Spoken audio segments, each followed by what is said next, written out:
24వ వర్ధంతి. ఆ వర్ధంతి సందర్భంగా ఈ వెబినార్ ని ఏర్పాటు చేస్తున్నాము.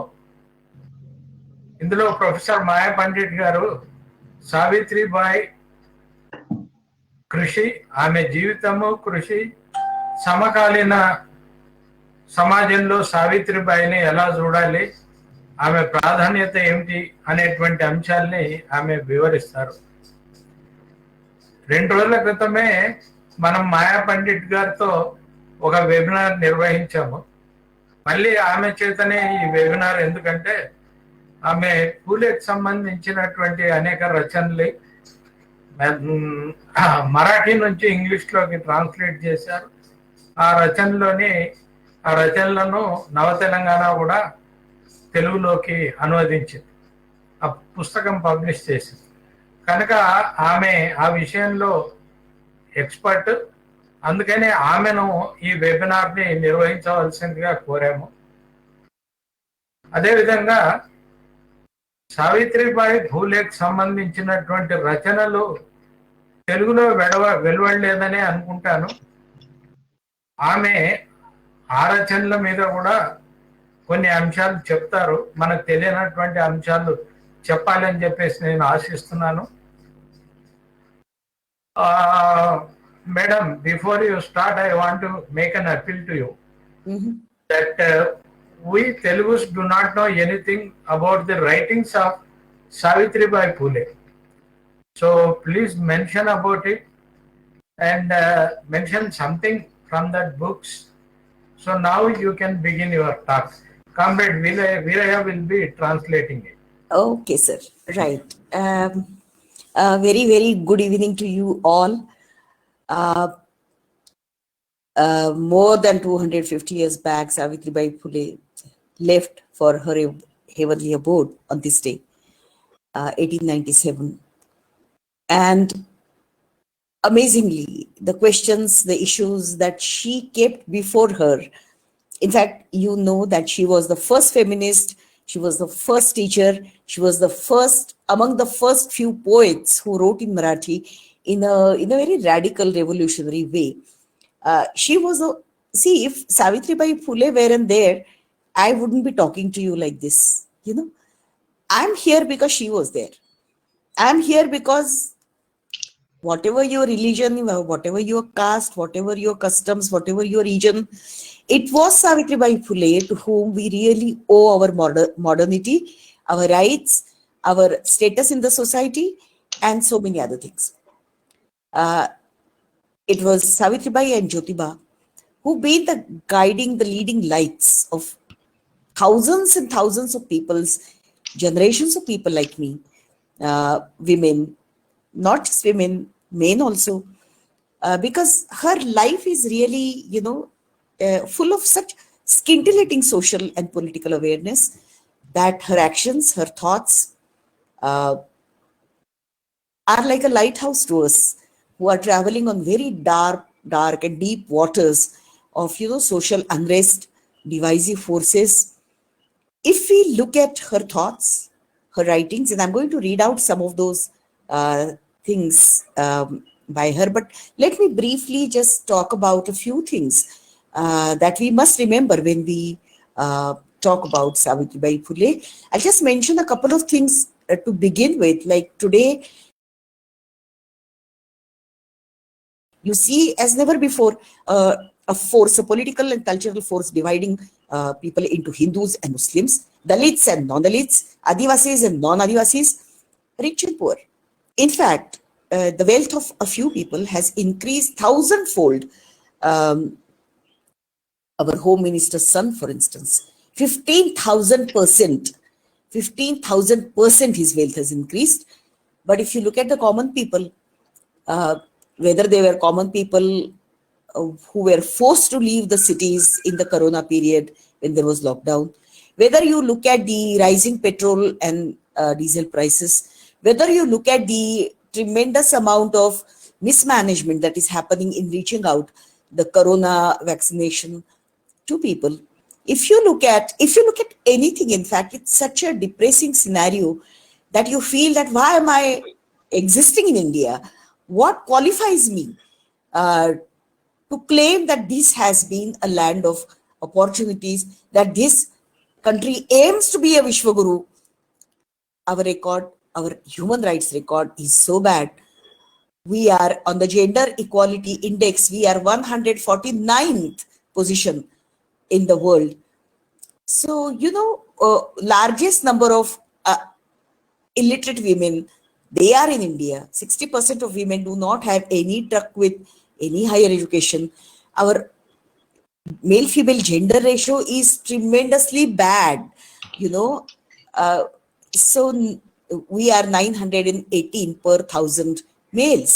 Now, against and atrocities, this is the last sentence I'll say, and then Comrade Veerayya, you can translate. And the the percentage of rape of minor girls today has increased by 82%. Can you imagine? 82% increase in rapes of minors. Is this a country that we can be proud of, that can be the Vishwaguru? The situation is alarming. And if we don't rein in these forces, these divisive forces, these horrible political practices that are being, we are being treated as guinea pigs.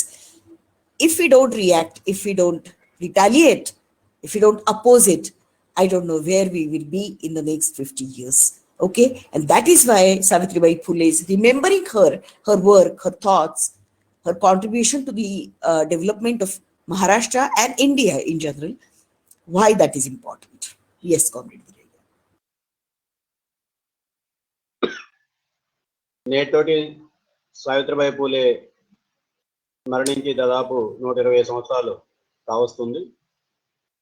120 సంవత్సరాల తర్వాత కూడా ఆవిడ గురించి మనం ఈరోజు మాట్లాడుకునే సందర్భం వచ్చింది అంటే దానికి అనేక ప్రత్యేకతలు, కారణాలు ఉన్నాయి. దాంతోపాటు సమకాలీన పరిస్థితులు కూడా ఆవిడ కృషిని, ఆవిడ త్యాగాన్ని, ఆవిడ అందించినటువంటి సామాజిక సాంస్కృతిక రంగాల్లో అందించినటువంటి తోడ్పాటుని గుర్తు చేసేలా మనకి ప్రేరణగా ఉన్నాయి. ఉదాహరణకి ఆవిడ మరాఠీలో పామర భాషలో సాహిత్యాన్ని సృష్టించినటువంటి మొదటి మహిళగా చరిత్ర సృష్టించారు. మొదటి ఉపాధ్యాయురాలు, మొదటి మహిళా విద్యాలయాన్ని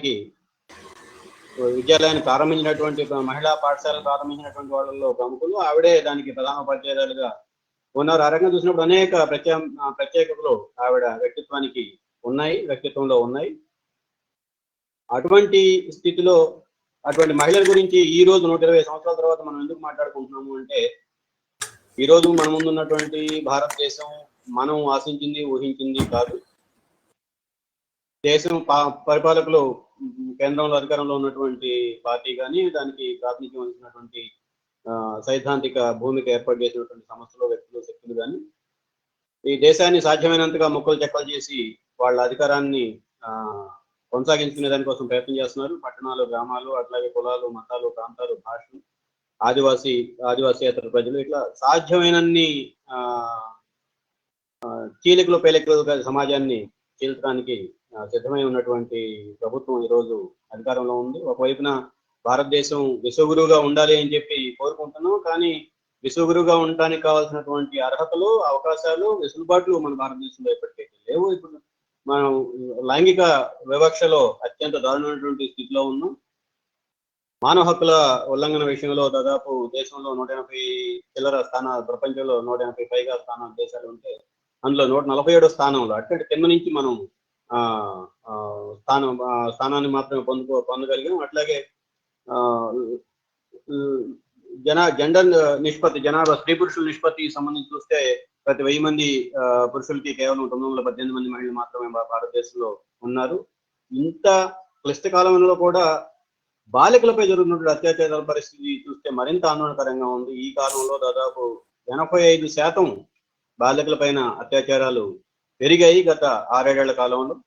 మరోవైపున కరోనా, దాని నేపథ్యం, కోట్లాది మంది ప్రజలు కాలినడకన ప్రయాణాలు చేసి కుటుంబాలను కోల్పోవడం కోసం కష్టపడినటువంటి పరిస్థితి, ఆ వ్యాక్సిన్ ప్రజలందరికీ అందుబాటులో తీసుకురావడంలో ప్రభుత్వం అనుసరిస్తున్నటువంటి వ్యూహం, విధానం, ఆడుతున్నటువంటి నాటకాలు ఒక పక్క మన కళ్ళకు కనిపిస్తూ ఉంటే, మరో పక్కన సంపద కేంద్రీకరణ, అట్లాగే సంపన్నుల దగ్గర సంపద పోగుపడటం అనేది మరింత పెరిగిపోయింది. ఉదాహరణగా చూసుకుంటే అమిత్ షా గారి కొడుకు, ఆయన ఆస్తి గత కొద్ది కాలంలోనే 15,000% పెరిగింది.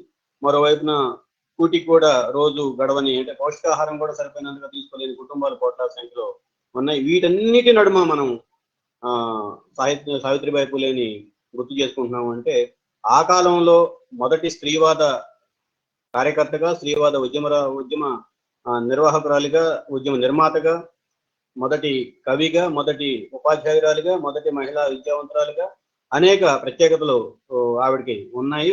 ఉదాహరణకి మాయా పండిట్ గారు ఈ రోజు ఇక్కడ కూర్చొని మాట్లాడగలుగుతున్నారు అంటే దానికి స్త్రీ విద్యకు సంబంధం, సావిత్రిబాయి పూలే వేసినటువంటి పునాదులు, ఇటువంటి కొన్ని తరాల్లో ఉన్నటువంటి తరాల పాటు మహిళలకి విద్యా అవకాశాలు అందరికీ తీసుకురావడంలో పెద్ద ఎత్తున దోహదం చేశాయి. అట్లా ఒక రకంగా చూస్తే ఆవిడ దారిదీపు, సామాజిక సాంస్కృతిక రంగాల్లో జరగాల్సినటువంటి సంస్కరణలకి సావిత్రిబాయి పూలే దారిదీపం లాగా వ్యవహరించింది. కాబట్టి మనం ఈరోజు 124 సంవత్సరాల తర్వాత కూడా ఆవిడని సంస్మరించుకుంటున్నాం.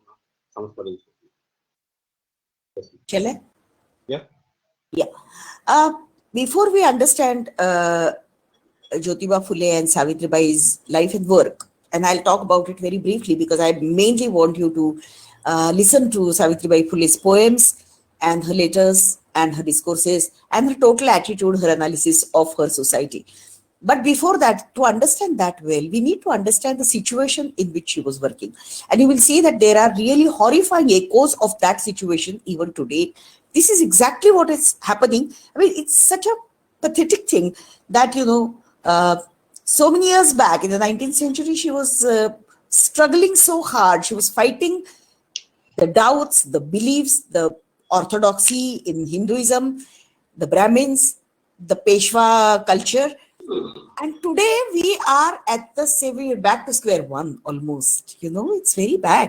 I mean, history, if we ignore history throws us onto a dirt heap. And if we ignore that history and its connection with the present today, we will also be thrown on a dirt heap. There is no point in remembering Savitribai and Jyotiba if we do not understand their thoughts and the interventions that they sought to do in their situation, because the same situation now exists today and we need to do interventions in this scenario. Otherwise, there is no point in talking about Savitribai and Jyotiba. Now, the situation at that time, look at the similarities that are coming up.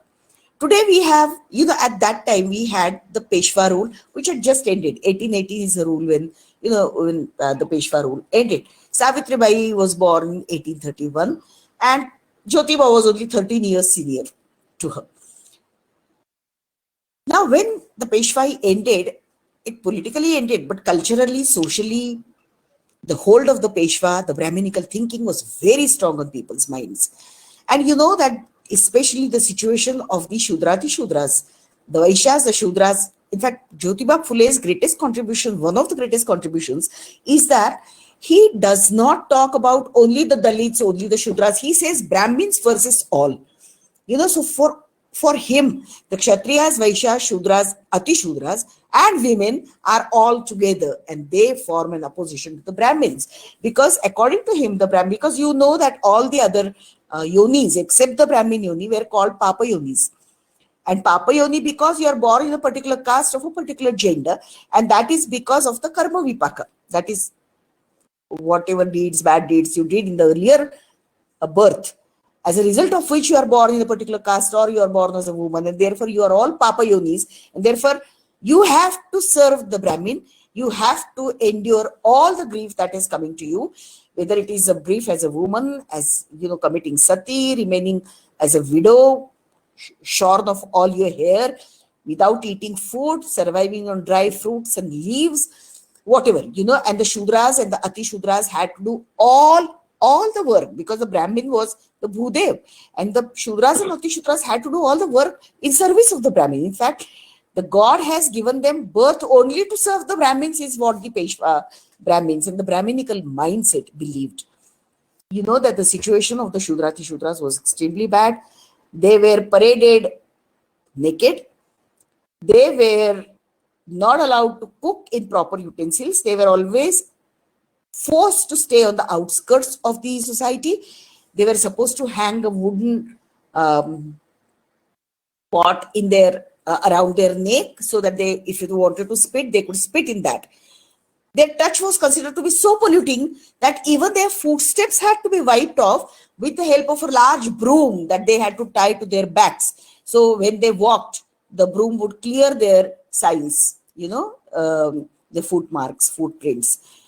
They were not allowed to, the women were not allowed to wear, and no Dalit was allowed to wear good clothes. New cloth also, they had to wear clothes stitched from, the coffin, the cloth that is used to cover dead bodies before they are buried. So the Dalits used to sit in, at that time they were called the Atishudras. Today we call them the Dalits. But they were supposed to sit there when cremation or whatever was happening. And then before that, the coffin would be taken off and thrown to them.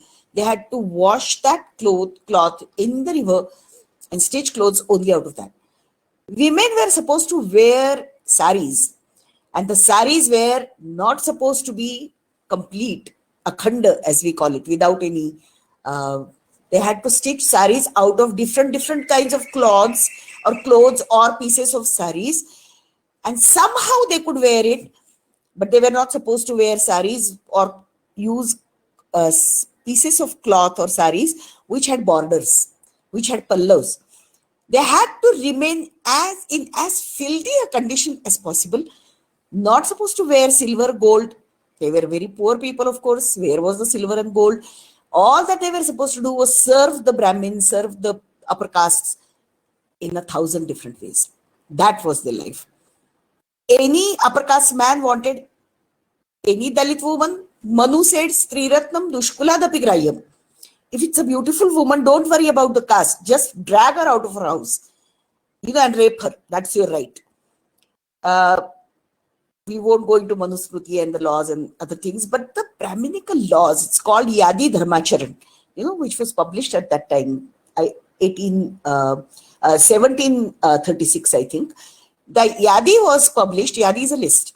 So list of prohibitions, etc., by which tremendous amount of grief and inhuman practices were inflicted upon the Dalits, the Shudras. And of course, they had to bear it. They had to bear it with mutely. They had no voice in this whole system. Okay? Yeah, Comrade Viraya garu.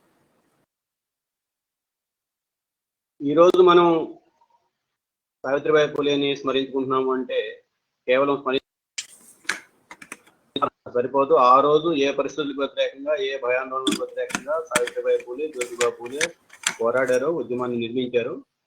ఆ పరిస్థితుల యొక్క తీవ్రత, దాని పర్యవసానాలు సమాజం పైన, ప్రత్యేకించి దళితులు, శూద్రులు, అంటే బ్రాహ్మణేతర కులాలన్నింటిపైన ఆ సామాజిక కట్టుబాట్లు, విధి విధానాలు, నియమాలు, వీటన్నిటి యొక్క పర్యవసానం, ప్రభావం ఎట్లా ఉంది అనేది మనం అర్థం చేసుకోకపోతే ఈరోజు వాళ్ళని అర్థం చేసుకోవటం కూడా అంత తేలికైనటువంటి పనిగా కాదు.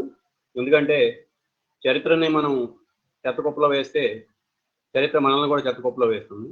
అందుకని ఆ రోజు ఉన్నటువంటి చరిత్ర, ప్రత్యేకించి పీఠా పరిపాలన ముగింపుకు వచ్చినటువంటి కాలంలో భారతదేశంలో ఒక నూతన పరిణామం, సామాజిక పరిణామం ఆవిష్కృతం అవుతున్నటువంటి కాలంలో ఉన్నటువంటి సామాజిక సంబంధాలు, ఆర్థిక సంబంధాలు, అంటరాంతనం, అణచివేత, వివక్ష, ఇటువంటి వీటన్నిటి యొక్క తీవ్రతని మనం అర్థం చేసుకోకపోతే ఈ రోజు ఉన్నటువంటి ప్రభుత్వాలు చర్యల్ని అవగాహన చేసుకోవడం కానీ, దానికి ప్రత్యామ్నాయంగా ఉద్యమాన్ని నిర్మించడం కానీ సాధ్యం కాదు. ఎందుకంటే ఆ రోజుల్లో మనం ఏ సామాజిక దురలవాట్లు, అసాంఘిక వ్యవహారాలు, లేదంటే ఈ రోజు ఉన్నటువంటి చట్టాల నేపథ్యంలో కొన్ని అంశాలని మనం చట్ట విరుద్ధంగా పరిగణిస్తున్నామో అవే ఆ రోజు చట్టాలుగా చలామణి అవుతూ వచ్చేవి. పేష్వాల రాజకీయ ఆధిపత్యం అంతమందినప్పటికీ వాళ్ళు నిర్మించినటువంటి సాంస్కృతిక ఆధిపత్యానికి సంబంధించి మాత్రం రాజమార్గం, రాజబాటగానే ఉన్నటువంటి కాలం అది. దళితుల అంటివేత విషయంలో కానీ కనీసం అంటే చాలా విషయాలు మాయ పండిట్ గారు ప్రస్తావించారు. అవన్నీ కూడా మనకి గమనంలో ఉన్నవి, అందుకని వాటిలోకి ఎక్కువ వెళ్ళటం లేదు. స్త్రీల విషయంలో అగ్రవర్ణాలు, ప్రత్యేకించి బ్రాహ్మణులు తీసుకుంటున్నటువంటి నిర్ణయాలు కానీ, వాటిని కటపథం చేస్తూ ఉన్నటువంటి మనుస్మృతి కానీ అత్యంత క్రూరంగా సమాజ జీవితాన్ని అంటివేస్తున్నటువంటి పరిస్థితి. దళితులు, అతిశూద్రులు అంటే బ్రాహ్మణేతర కులాలన్నీ కూడా బజార్లో నడిచేటప్పుడు మూతికి ముంత కట్టుకొని వెళ్ళటం, ఉమ్ము కూడా కింద వేసుకునే అవకాశం లేకుండా, అట్లాగే నడుంకి పెద్ద చీపురు కట్టుకొని వాళ్ళ అడుగులు వాళ్లే చెరిపేసుకుంటూ నడవటం. అంటే వాళ్ళ కంటి పొడ తగిలితేనే అవమానం అంటరాంతనం యొక్క అంటూ అంటాం. అంటూ సోకుతుంది, గాలి సోకుతుంది, మైలపడతాం అనే వాతావరణంలో ఉన్నటువంటి బ్రాహ్మణ విలువలు, సామాజిక విలువలు, బ్రాహ్మణాధిపత్యంతో ఉన్నటువంటి సామాజిక విలువలకు వ్యతిరేకంగా వాళ్ళు పోరాడారు. వాళ్ళు పోరాడింది ఆ రోజు పాలకవర్గంగా బ్రాహ్మణులు ఉన్నారు. ఆ బ్రాహ్మణులకు వ్యతిరేకంగా మిగతా అన్ని కులాలు, మతాలు, ప్రాంతాలు వీటన్నిటిని మహారాష్ట్రలో ఉన్నటువంటి వాళ్ళందరినీ కూడా వాళ్ళు ఏకం చేసి ఒక విశాలమైనటువంటి సంఘటన నిర్మాణానికి సామాజిక సంఘటన, జ్యోతిబా పూలే కానీ సావిత్రిబాయి పూలే కానీ నిర్మించినటువంటి ఒక విశాలమైనటువంటి సామాజిక సంఘటన. ఒకవైపు బ్రాహ్మణులు దోపిడీ చేస్తున్నటువంటి వాళ్ళు, బ్రాహ్మణుల చేతిలో దోపిడీకి గురవుతున్నటువంటి అన్ని కులాలు, మతాలు, ప్రాంతాలకు సంబంధించినటువంటి ప్రజానీకాన్ని వాళ్ళు ఆ ఉద్యమంలోకి తీసుకొచ్చారు. ఇంకా అనేక అంశాలు ఉన్నాయి. వాళ్ళందరూ బ్రాహ్మణులకి సేవ చేయడం కోసమే పుట్టారు అని చెప్పి ఒక రకమైనటువంటి అలవాటు తరతరాలుగా ఉన్నటువంటి ప్రదేశం. అంటే బ్రాహ్మణుల తల్లి గర్భాలు పుణ్యఫలమైనతో కూడుకున్నటువంటివి, అట్లాగే బ్రాహ్మణేతరుల తల్లి గర్భాలు పాప ఫలాల పర్యవసానంగా వస్తున్నటువంటి, ఈ రోజు దళితులుగా కానీ దళితేతరులుగా ఉన్నటువంటి వాళ్ళు కానీ, శుద్ధులుగా ఉన్నటువంటి వాళ్ళు కానీ, ఇతర బ్రాహ్మణేతర అగ్రకులాలకి పరిధికి బయట ఉన్నటువంటి వాళ్ళందరూ కూడా వాళ్ళ పూర్వజన్మ దుష్కృత్యం ఫలితాలుగా, అంటే పూర్వజన్మలో చేస్తున్నటువంటి పాపాల పర్యవసానంగానే వాళ్ళు ఈ రోజు తక్కువ కులాల్లో, నీచమైనటువంటి కులాల్లో, సోకాడు నిమ్న కులాల్లో పుట్టారు అని ఇటువంటి అనేక అంశాలని సామాజిక విలువలుగాను, నియమాలుగాను, నీతి నిబద్ధతలుగాను ఆ జనం పైన మోపినటువంటి వాతావరణంలో వాళ్ళు ప్రతిఘటించారు, పోరాడారు, ఒక నూతన ప్రపంచాన్ని ఆవిష్కరించడం కోసం కృషి చేశారు. దాంతో పోల్చుకున్నప్పుడు ఇవాళ ప్రభుత్వం తీసుకున్న అనేక నిర్ణయాలు, చర్యలు తిరిగి ఆ రోజు ఏదైతే సాంఘిక దురాచారాలుగా పరిగణించబడి వాటిని నిర్మూలించడం కోసం దేశవ్యాప్తంగా ఉవ్వెత్తి తరంగంలాగా ఉద్యమాలు తలెత్తాయో అటువంటి వాటన్నింటినీ తిరిగి ఈ రోజు సాంఘిక ఆచారాలుగా, చట్టబద్ధమైనటువంటి ఆచారాలుగా నిర్మించే ప్రయత్నంలోనూ, దానికి ఆమోదం కల్పించే ప్రయత్నంలోనూ, చట్టబద్ధమైనటువంటి ఆమోదం అందించే ప్రయత్నంలోనూ బీజేపీ ప్రభుత్వం ప్రయత్నం చేస్తారు. బట్ ఈ రెండింటినీ మనం పోల్చి చూసుకుంటే తప్ప ఆ రోజు ఉన్న అత్యంత చీకటి యుగాలకి దగ్గరగా ఉన్నటువంటి బ్రాహ్మణేతర సామాజిక జీవితం మరలా తిరిగి అటువంటి చీకటి యుగాలకి మనం ఈ రోజు సావిత్రిబాయి గురించి మాట్లాడుతాం. Let me draw a few parallels between today's situation and the situation as it existed at their time, so that I said that the problems are almost the same. Now, take for instance the denial of education, right to education. We have passed the right to education, all right. But if you look at the new education policy, the all the discussion that has taken place there is stopping colleges in different places, opening only one university at district place, refusal to give education through the mother tongue of the students. After 8th or 10th, quick vocationalization so that send people back to their traditional work. This means that except for the upper caste and the rich people, the rest of the people will be at the mercy of either the rich people to throw at them some jobs, or they will have to fall back on their traditional occupations because there are no jobs, there is no industrialization taking place. Point number one. So all the Dalits, all the Muslims, all the poor people, just as in the 17th and 18th century, 19th century, will follow the same fate because they are being denied right to education. Just as there were famines at that time and lots of poor people fell prey to death because there was no food.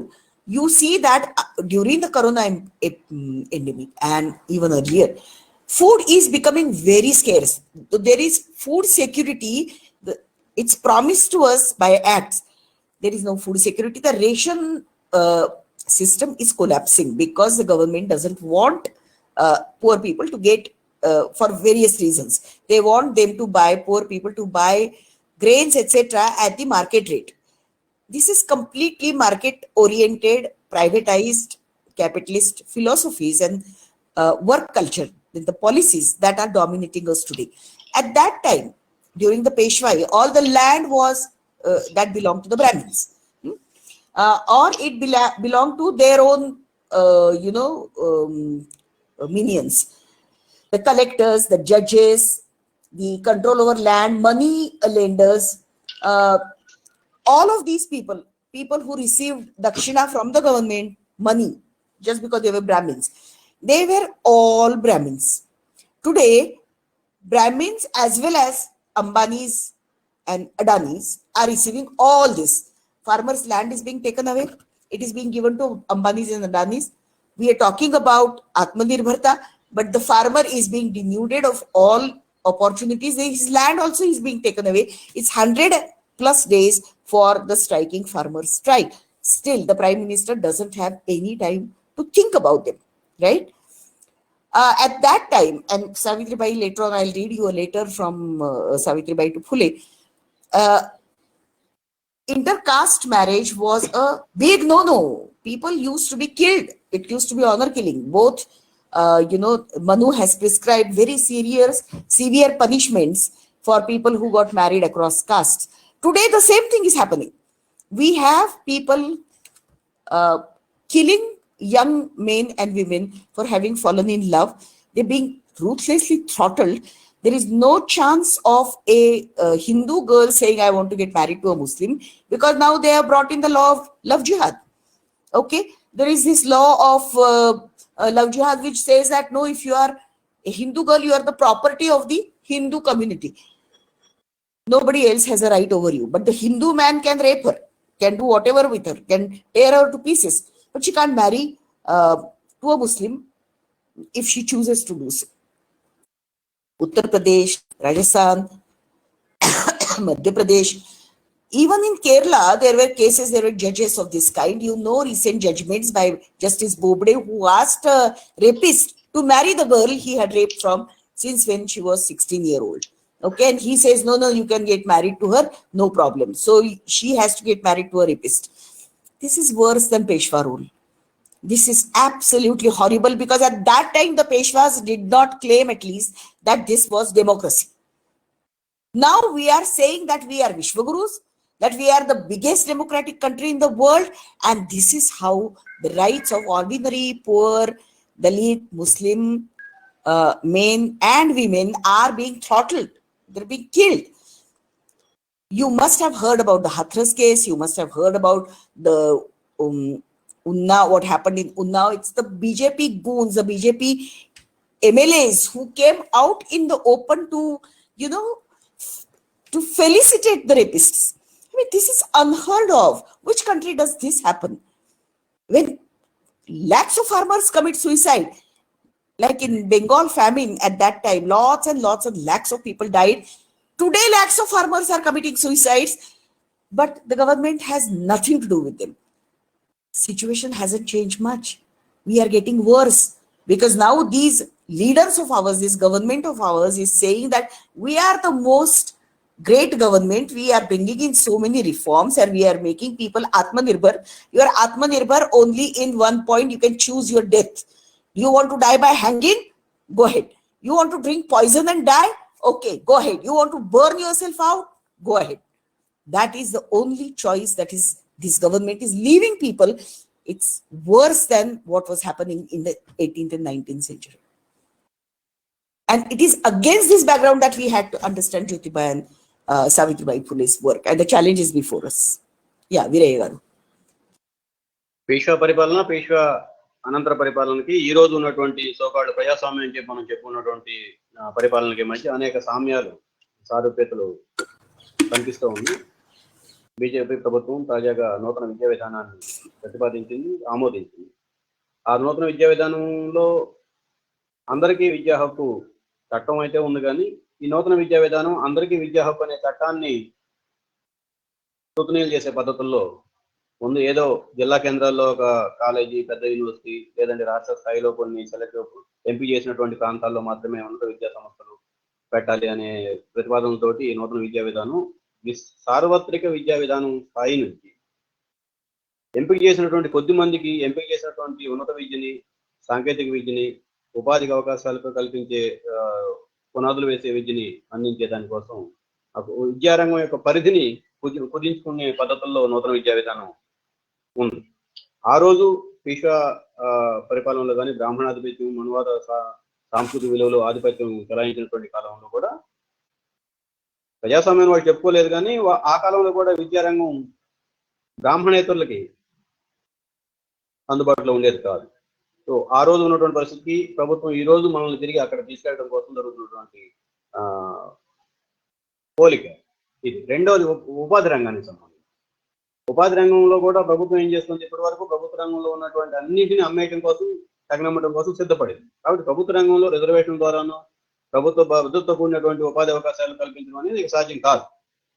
దాని వైఫల్యం కప్పెట్టుకోవడం కోసం ఏం చేస్తున్నారు, కుల వృత్తులకు సంబంధించినటువంటి అన్ని పనులకి ఉపాధి కల్పన పథకాలతోటి జోడించి ఆ కుల వృత్తుల్ని పెంచి పెంపొందించుకోవటం, పెంచి పోషించుకోవటం, అంటే కులాలని, కుల వ్యవస్థని యథాతథంగా జాగ్రత్తగా పకడ్బందీగా అమలు చేసే పద్ధతుల్లో ఉపాధి విధానాన్ని మొత్తాన్ని తిరిగి సవరిస్తూ మార్చుకుంటూ వస్తుంది. ఇది ఆ రోజుల్లో కూడా కుల వృత్తికి సాటిరాజు గోవల్ చెన్న లాంటి పాటలు మనం తెలుగు సాహిత్యంలో కూడా ఉన్నాయి, మనం చూసాం, విన్నాం, తెలుసుకున్నాం. భూ సంబంధాలకు సంబంధించి చూసుకుంటే ఆ రోజుల్లో బ్రాహ్మణులకే సమాజంలో ఉన్నటువంటి మంచి ఏదైనా సరే ముందు వాళ్ళ దగ్గర పోగొడుతుంది. సమాజంలో తిరస్కరించబడినటువంటి వస్తువులు కానీ సేవలు కానీ అన్ని కూడా వీళ్ళ దగ్గరకు. ఇందాక చెప్పినట్టుగా ఆఖరికి దళితులు కొత్త బట్టలు వేసుకునే వెసులుబాటు అవకాశం కూడా లేదు, చట్టవిరుద్ధం కొత్త బట్టలు వేసుకోవాలి. వాళ్ళు ఎటువంటి బట్టలు వేసుకోవాలి, శ్మశానం దగ్గరికి వెళ్ళి ఒక శవం శ్మశానానికి వస్తే ఆ శ్మశానం దగ్గర చేతుకొట్టు కూర్చుంటే ఆ శవాన్ని కాల్చడం కోసం ఆ బట్టలాగి బయటపడేసినప్పుడు వీళ్ళ చేతికి అందుతుంది, దాన్ని తీసుకెళ్ళి అక్కడ ఉన్నటువంటి నదిలోను చెరువులోను కడుక్కొని ఉతుక్కొని తీసుకొచ్చి కూటలు కుట్టించుకోవాలి. ఆ కాలంలో ఉన్నటువంటి మహిళల యొక్క వేషధారణ మనం గమనిస్తే కనీసం ఒక అంతున్నటువంటి చీర, అంతున్నటువంటి జాకెట్ వేసుకోవడానికి కూడా వాళ్ళకి అర్హత లేదు. అట్లాగే భూమి, ఈ భూములకు సంబంధించి కూడా మన తెలుగు ప్రాంతాల్లో ఉన్నటువంటి అగ్రహారాలు అంటే పాలనా యంత్రాంగంతో అనుబంధంగా ఉండి పాలనా యంత్రాంగం చెప్పినటువంటి పనులు సేవలు అందిస్తున్నటువంటి ఉన్నతాధికార వర్గానికి, బ్యూరోక్రసీ ఆధునిక భాష చెప్పుకుంటున్నాము, ఆ ఉద్యోగ వర్గానికి సంబంధించినటువంటి అగ్రహారాలు, భూదానాలు అన్ని కూడా అగ్రహారాలుగా ఉండేవి. అదే పద్ధతి పీష్వా పరిపాలనా కాలంలో కూడా ఉంది. ఇవాళ బీజేపీ ప్రభుత్వం ఏం చేస్తోంది, రైతుల దగ్గర నుంచి పొలాలు లాక్కోవడానికి చట్టం అధికారం ఇస్తుంది. పెద్ద పెద్ద పారిశ్రామిక వాడలు లేదంటే జాతీయ పరిశ్రమ కేంద్రాలు పెట్టుకోవడానికి, ప్రత్యేక ఆర్థిక మండళ్లు పెట్టుకోవడానికి లక్షల ఎకరాలు రైతాంగం నుంచి పారిశ్రామిక అధిపతులకి బదిలీ చేయడానికి కావాల్సినటువంటి చట్టాలు, విధి విధానాలు, నిబంధనలు అన్ని కూడా రూపొందింది. ఇవన్నీ ఎవరికి వెళ్తున్నాయి, ఆ రోజు బ్రాహ్మణులకి వెళ్ళాయి. ఈ రోజు ఎవరికి వెళ్తున్నాయి, ఆధునిక బ్రాహ్మణులు. వాళ్ళు పొలవరిచ్చే బ్రాహ్మణులు కాకపోవచ్చు, కానీ పాలకవర్గంలో ఆ రోజు బ్రాహ్మణులతో పోల్చదగినటువంటి వాడు ఈ రోజు అదాని, అంబానీ, కొద్దిమంది మాత్రమే. వీళ్ళు ఏమి చేయదలుచుకున్నా దానికి చట్టబద్ధత, చెల్లుబాటు, రాజమార్గం చేసే పద్ధతుల్లో ఇవాళ ప్రభుత్వం నిర్ణయాలు తీసుకుంటూ ఉంది. ఇక సామాజిక విలువలకు సంబంధించి మనం ఎంత తక్కువ చెప్పుకుంటే అంత మంచిది. మహిళల పట్ల ప్రత్యేకించి బీజేపీ ప్రభుత్వం యొక్క అవగాహన ఆ రోజు ఉన్నటువంటి పీష్వా ప్రభుత్వం యొక్క అవగాహన కంటే కూడా అత్యంత దారుణంగాను, క్రూరంగాను. ఆ రోజు కూడా కులాంతర వివాహాలు అంగీకరించేవాడు కాదు. ఈ రోజు కులాంతర వివాహాలు అంగీకరించకుండా ప్రభుత్వం చట్టం చేస్తుంది. కనీసం ఒక హిందూ కుటుంబంలో పుడితే ఆ అమ్మాయి పట్ల హిందూ సమాజానికి ఏదో హక్కు ఉన్నట్టుగా ఇవాళ లవ్ జిహాద్ చట్టాలు చేస్తామని మధ్యప్రదేశ్ కానీ, ఉత్తరప్రదేశ్ కానీ, రాజస్థాన్, బీజేపీ పాలన రాష్ట్రం హర్యానా కానీ, ఇటువంటి పరిస్థితుల్లో అంటే ఆ అమ్మాయి హిందూ కుటుంబంలో హిందూ మగవాడైతే ఆ అమ్మాయిని రేప్ చేయొచ్చు, ఏమైనా చేయొచ్చు, ముక్కలుగా నరికేయచ్చు, దానికేం చట్టం అడ్డం రాదు. కానీ ఆ అమ్మాయి నచ్చి ప్రేమించి ఇంకొక ముస్లింతోనూ మరొకరితోనూ ఒక కులాంతర కుటుంబంలో ఉన్నటువంటి యువకుడితోనూ పెళ్లి చేసుకోవాలి అంటే మాత్రం చట్టం అడ్డం. అంటే ఈ తాజాగా మనం చూసాం కదా, అనేక అనేక మంది న్యాయమూర్తులు బాంబే హైకోర్టులో కానీ, సుప్రీంకోర్టులో కానీ, ఆఖరి సుప్రీంకోర్టు చీఫ్ జస్టిస్ గా ఉన్నటువంటి బోబ్డే గారు, నువ్వు అమ్మాయిని రేప్ చేసావు కాబట్టి 16 ఏళ్ళు పెళ్లి వయసు వచ్చిన తర్వాత నువ్వు అమ్మాయిని పెళ్లి చేసుకుంటావా లేదా, పెళ్లి చేసుకోకపోతే నీకు శిక్ష, పెళ్లి చేసుకుంటే శిక్ష లేదు అని చెప్పి స్వయంగా సుప్రీంకోర్టు ప్రధాన న్యాయమూర్తి చెప్పే దుస్థితికి మనం వచ్చాం. సరే, ఉన్నవాలోను హత్రస్లోను బీజేపీ అధికారంలో ఉన్నటువంటి రాష్ట్రాల్లో రేపిస్టులకి మద్దతుగా బీజేపీ నాయకత్వం ప్రదర్శనలు చేయటం, అట్లా వాళ్ళని సన్మానం చేయటం లాంటి సందర్భాలు కూడా మనం చూసాం. ఇటువంటి నికృష్టమైనటువంటి సామాజిక క్రూరత్వం బహుశా ప్రపంచంలో ఏ దేశంలోనూ లేదు. పైగా మనం ప్రజాస్వామ్యం అని చెప్పి మన దేశాన్ని మనం కీర్తించుకో. ఈ నేపథ్యాన్ని మనం అర్థం చేసుకుంటే తప్ప ఆ రోజు జ్యోతిబా పూలే, సావిత్రిబాయి పూలే ఎటువంటి కష్టాలతో కూడినటువంటి సామాజిక నేపథ్యం నుంచి వచ్చి ఆ కష్టాలని నిర్మూలించడానికి, తొలగించడానికి మెరుగైనటువంటి అవకాశాలు బ్రాహ్మణేతర కులాలందరికీ అందుబాటులో తీసుకురావడం కోసం కృషి చేశారు అన్నది మనకు అర్థం. Now, this was a situation in the 19th century, and Phule took it upon himself to change this situation. How did he do it? When Phule was young, he went to a school of the Christian missionaries. His mother died very young. So there was one woman called Saguna Bai. And I'm deliberately mentioning this because Savitribai later on writes a poem on Saguna Bai. You know, Saguna Bai, she was a kind of cousin of Jyotiba Phule, and she reared him. She paid attention to his schooling, his health, his food, etc.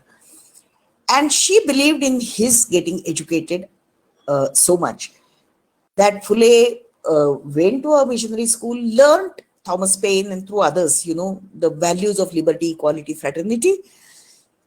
And when he got married to Savitribai Phule was just 9-year-old at that time. She was born in 1831. And she got married to Phule when she was only 9 years old and he was 13. And Phule decided that he has to educate his wife. If he wants to, he felt very badly about women's education, that his women in his family were illiterate. And you know that women were not allowed to learn at all, educate themselves at all, not even be literate. So he started teaching Savitribai, and he couldn't do it at home because his father was a very rigid kind of a traditionalist.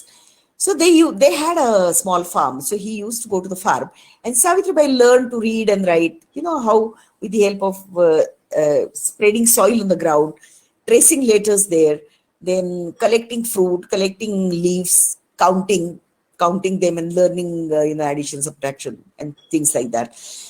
And so much so that when she finished her education with Phule, he took her to the a school, training school for teachers, run by some British women, and they gave her a certificate saying that she was wonderful. She knew everything now, and she could be a good teacher.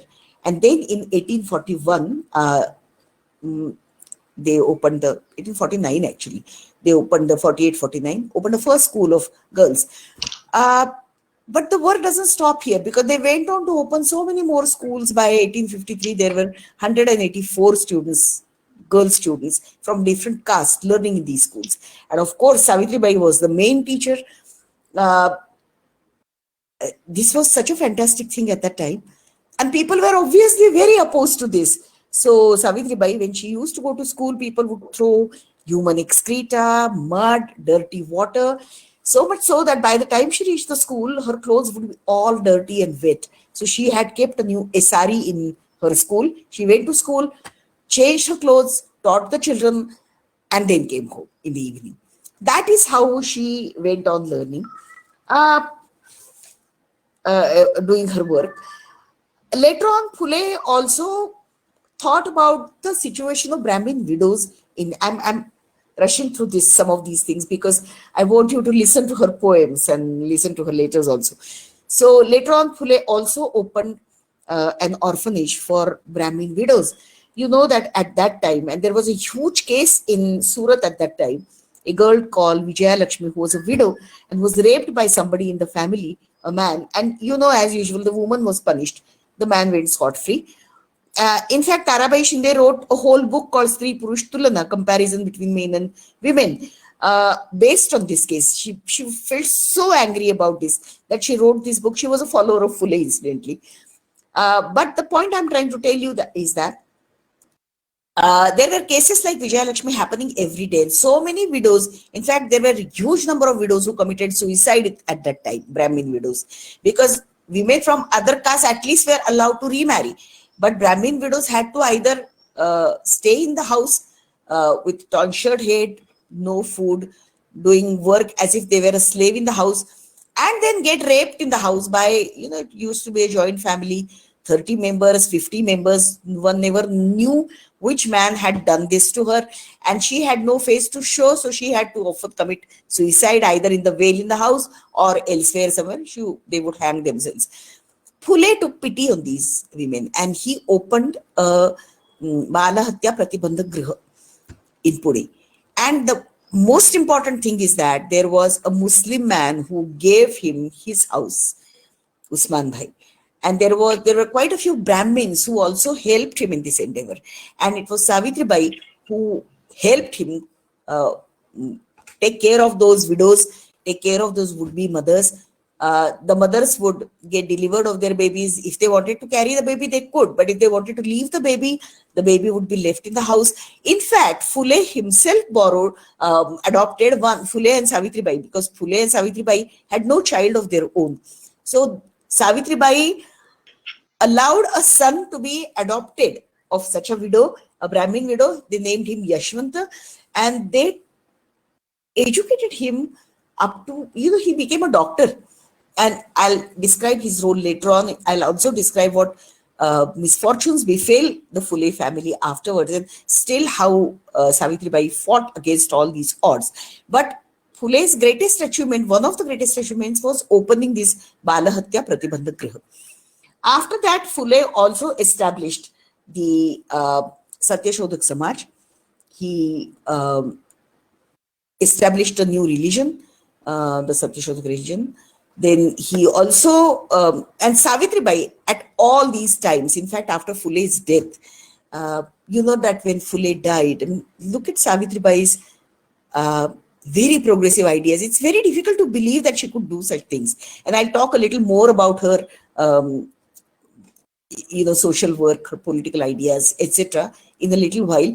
But this was the challenge that she and Phule took up. And their work in women's education, their work in Bala Hatya Pratibandhak Griha, taking care of widows, Brahmin widows, their work in establishing the Satyashodhak Samaj, where they could train people into the values and ideologies of liberty, equality, fraternity, the three values that Ambedkar picked up from this, as well as the French Revolution. And they are enshrined in our constitution, which these people today, Modi and company, want to change it to the parliament, to a Dharma Sansad. You know that. Yeah.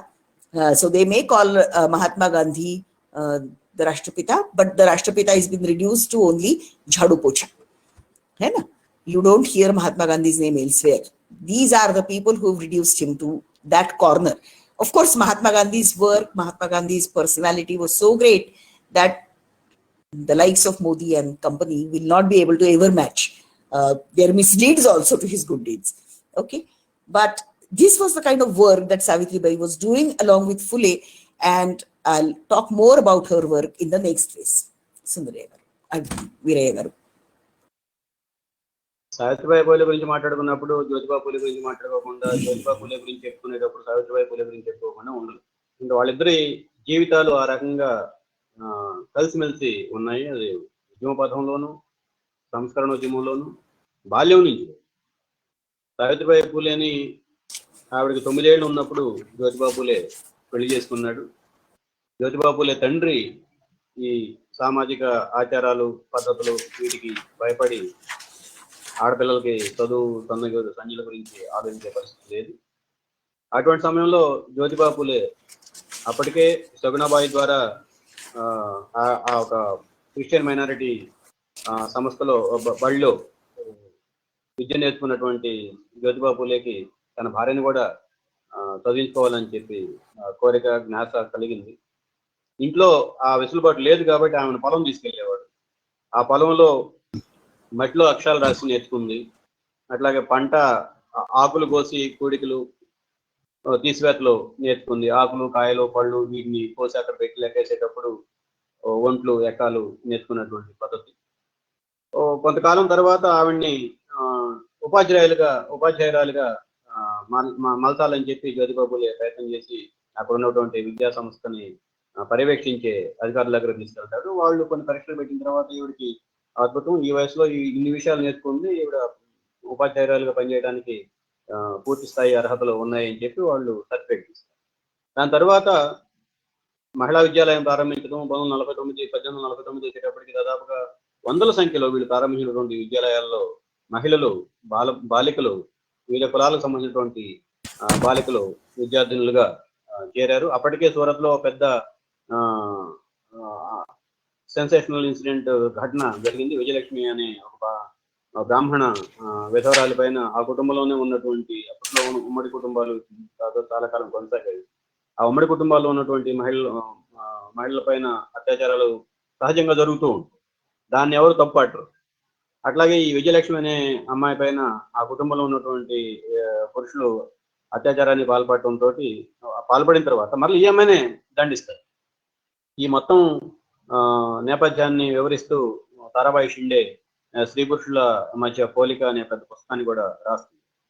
అటువంటి విజయలక్ష్మి లాంటి ఘటనలు మహారాష్ట్రలోనూ British పరిపాలన విస్తరించినంత కాలంలో అంత ప్రాంతంలో ప్రతి కుటుంబంలోనూ, ప్రత్యేకించి బ్రాహ్మణ కుటుంబంలో జరుగుతూ ఉంది. ఎందుకంటే బ్రాహ్మణుల కుటుంబంలోకి వచ్చేటప్పటికి మరింత ఈ మనుస్మృతి స్త్రీల పట్ల అత్యంత కఠినంగా అమలు జరుగుతూ ఉండేది. బ్రాహ్మణేతర కుటుంబాల్లో అయితే, శూద్రుల కుటుంబాల్లో కనీసం మనిషి చనిపోయిన తర్వాత మరొక పెళ్లి చేసుకునే వెసులుబాటు ఏదో ఉంటుంది. కానీ వీళ్ళకి ఆ వెసులుబాటు లేదు. గుండె చేయించుకోవాలి, ఇంట్లోనే ఉండాలి, పంచేంద్రియాలు పనిచేయకుండా ఉండడానికి కావాల్సిన పద్ధతుల్లో వాళ్ళ ఆహారపు అలవాట్లు మార్చుకోవాలి, అంటే కోరికలు కలగకుండా ఉండటం కోసం ఉప్పు కారం తినకూడదు, ఇటువంటి రకరకాల పద్ధతుల్లో స్త్రీల్ని అంటివేసి తమ కాళ్ళ కింద పెట్టుకునే సాంప్రదాయం.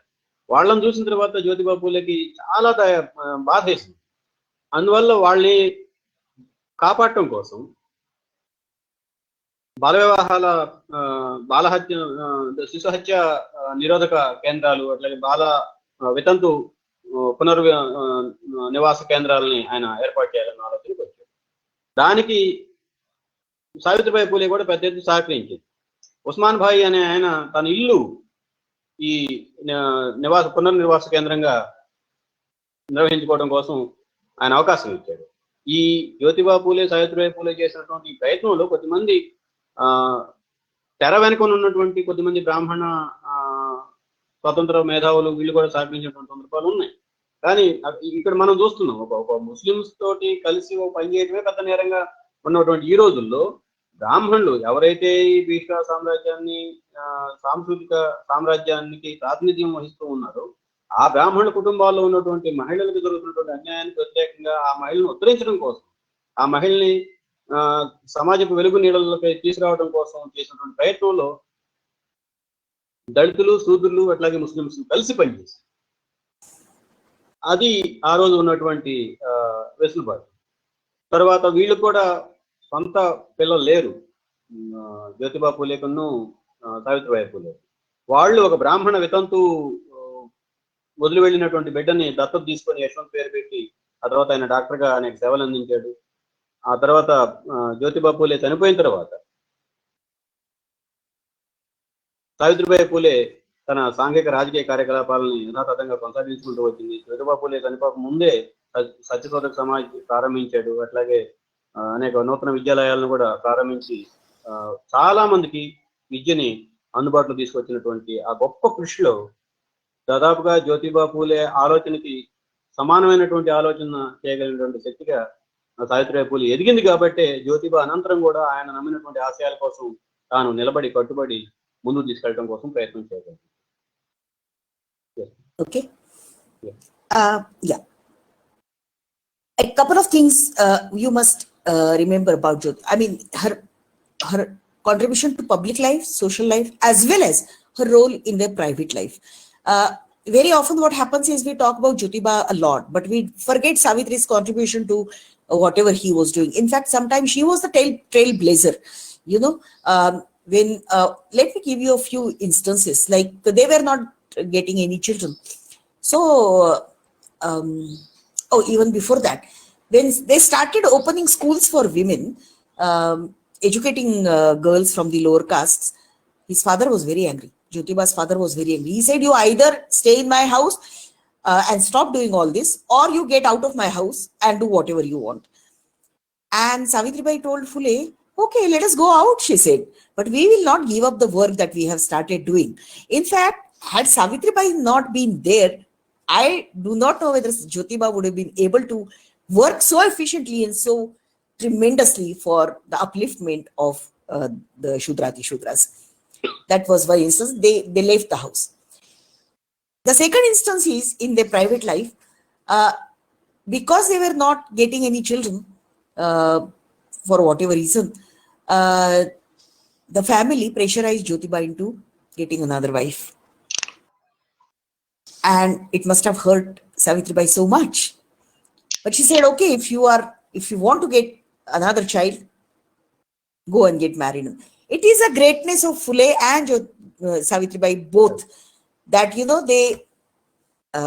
they just couldn't even think of having another partner, stayed together and did all the work together. There is a third instance, which I would like to mention. And this is again family background. Savitribai had gone to her mother's place. And her brother, who was there, she was ill and therefore she had gone for some treatment. Her brother, who was ill, he started telling her that, the work that she and Jyotiba were doing was not really acceptable to the Brahmins, nor was it acceptable to the Hindu religion, and therefore they should immediately stop doing all this work. He was the elder brother. Savitribai has written a letter to Phule.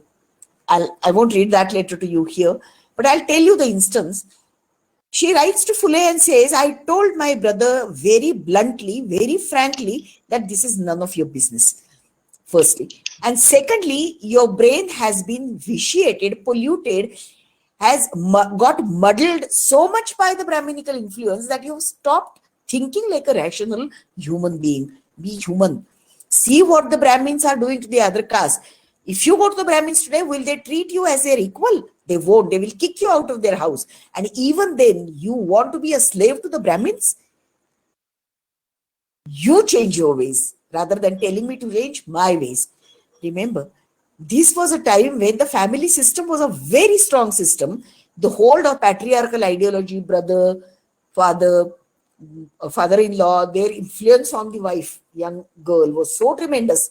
Savitribai believed in her values so deeply, with such devotion, that she just refused to listen to her brother, and on the contrary, she scolded him for saying such things. Again, from her personal life, and this is something very sad, that when Jyotiba Phule expired, he had to be taken away for cremation. And Yashwanta, the son that they had adopted from a Brahmin widow, he came forward to hold what is known as the, some earthen pot in front of the procession. People said, no, you can't do this. You are not their real child, so you can't do this. So a nephew came forward. Then Savitribai, it must have been so painful for her that her husband was like a god to her. God, not in any divine sense, but who had been a friend, philosopher, guide for her. He had passed away. And this woman keeps all her grief aside, steps forward, picks it up from his hand and says, I will do all the last rites of my husband. Don't you dare to come forward. Even today, after 2.5 centuries after her, passing away, do you think we will be able to, 1.5 centuries, do you think any woman will be coming forward to do all these things against the tremendous pressure of the social norms? Savitribai did not look back at all. She walked fearlessly on the path that she had decided to walk on. After Phule's sad demise, and she supported him on the farmers issue, on the education issue, on his analysis of in slavery, for instance, Gulamgiri. That is one of his greatest contributions to the social and religious critiques of Hinduism. So she supported him in all these things, and not only did she support, but as I'll read out some poems for you, she has imbibed all this inside her. After he died, Jyotiba Phule died, she took up the mantle of the Satyashodhak Samaj on herself. And I'll again tell you one incident where she was criticized very heavily for taking up the man's job of being, the leader of the Satyashodhak movement. And they had one convention in Saswat near Pune. And in her presidential address, she said, "I want to challenge you, Brahmins," she said. "All of you who are the supporters of the orthodox Brahminism, who believe in oppressing others, the Shurati Shudras, the women, the Muslims, the poor, who believe in their suppression, their oppression, I want to ask you a question. You consider these people polluted.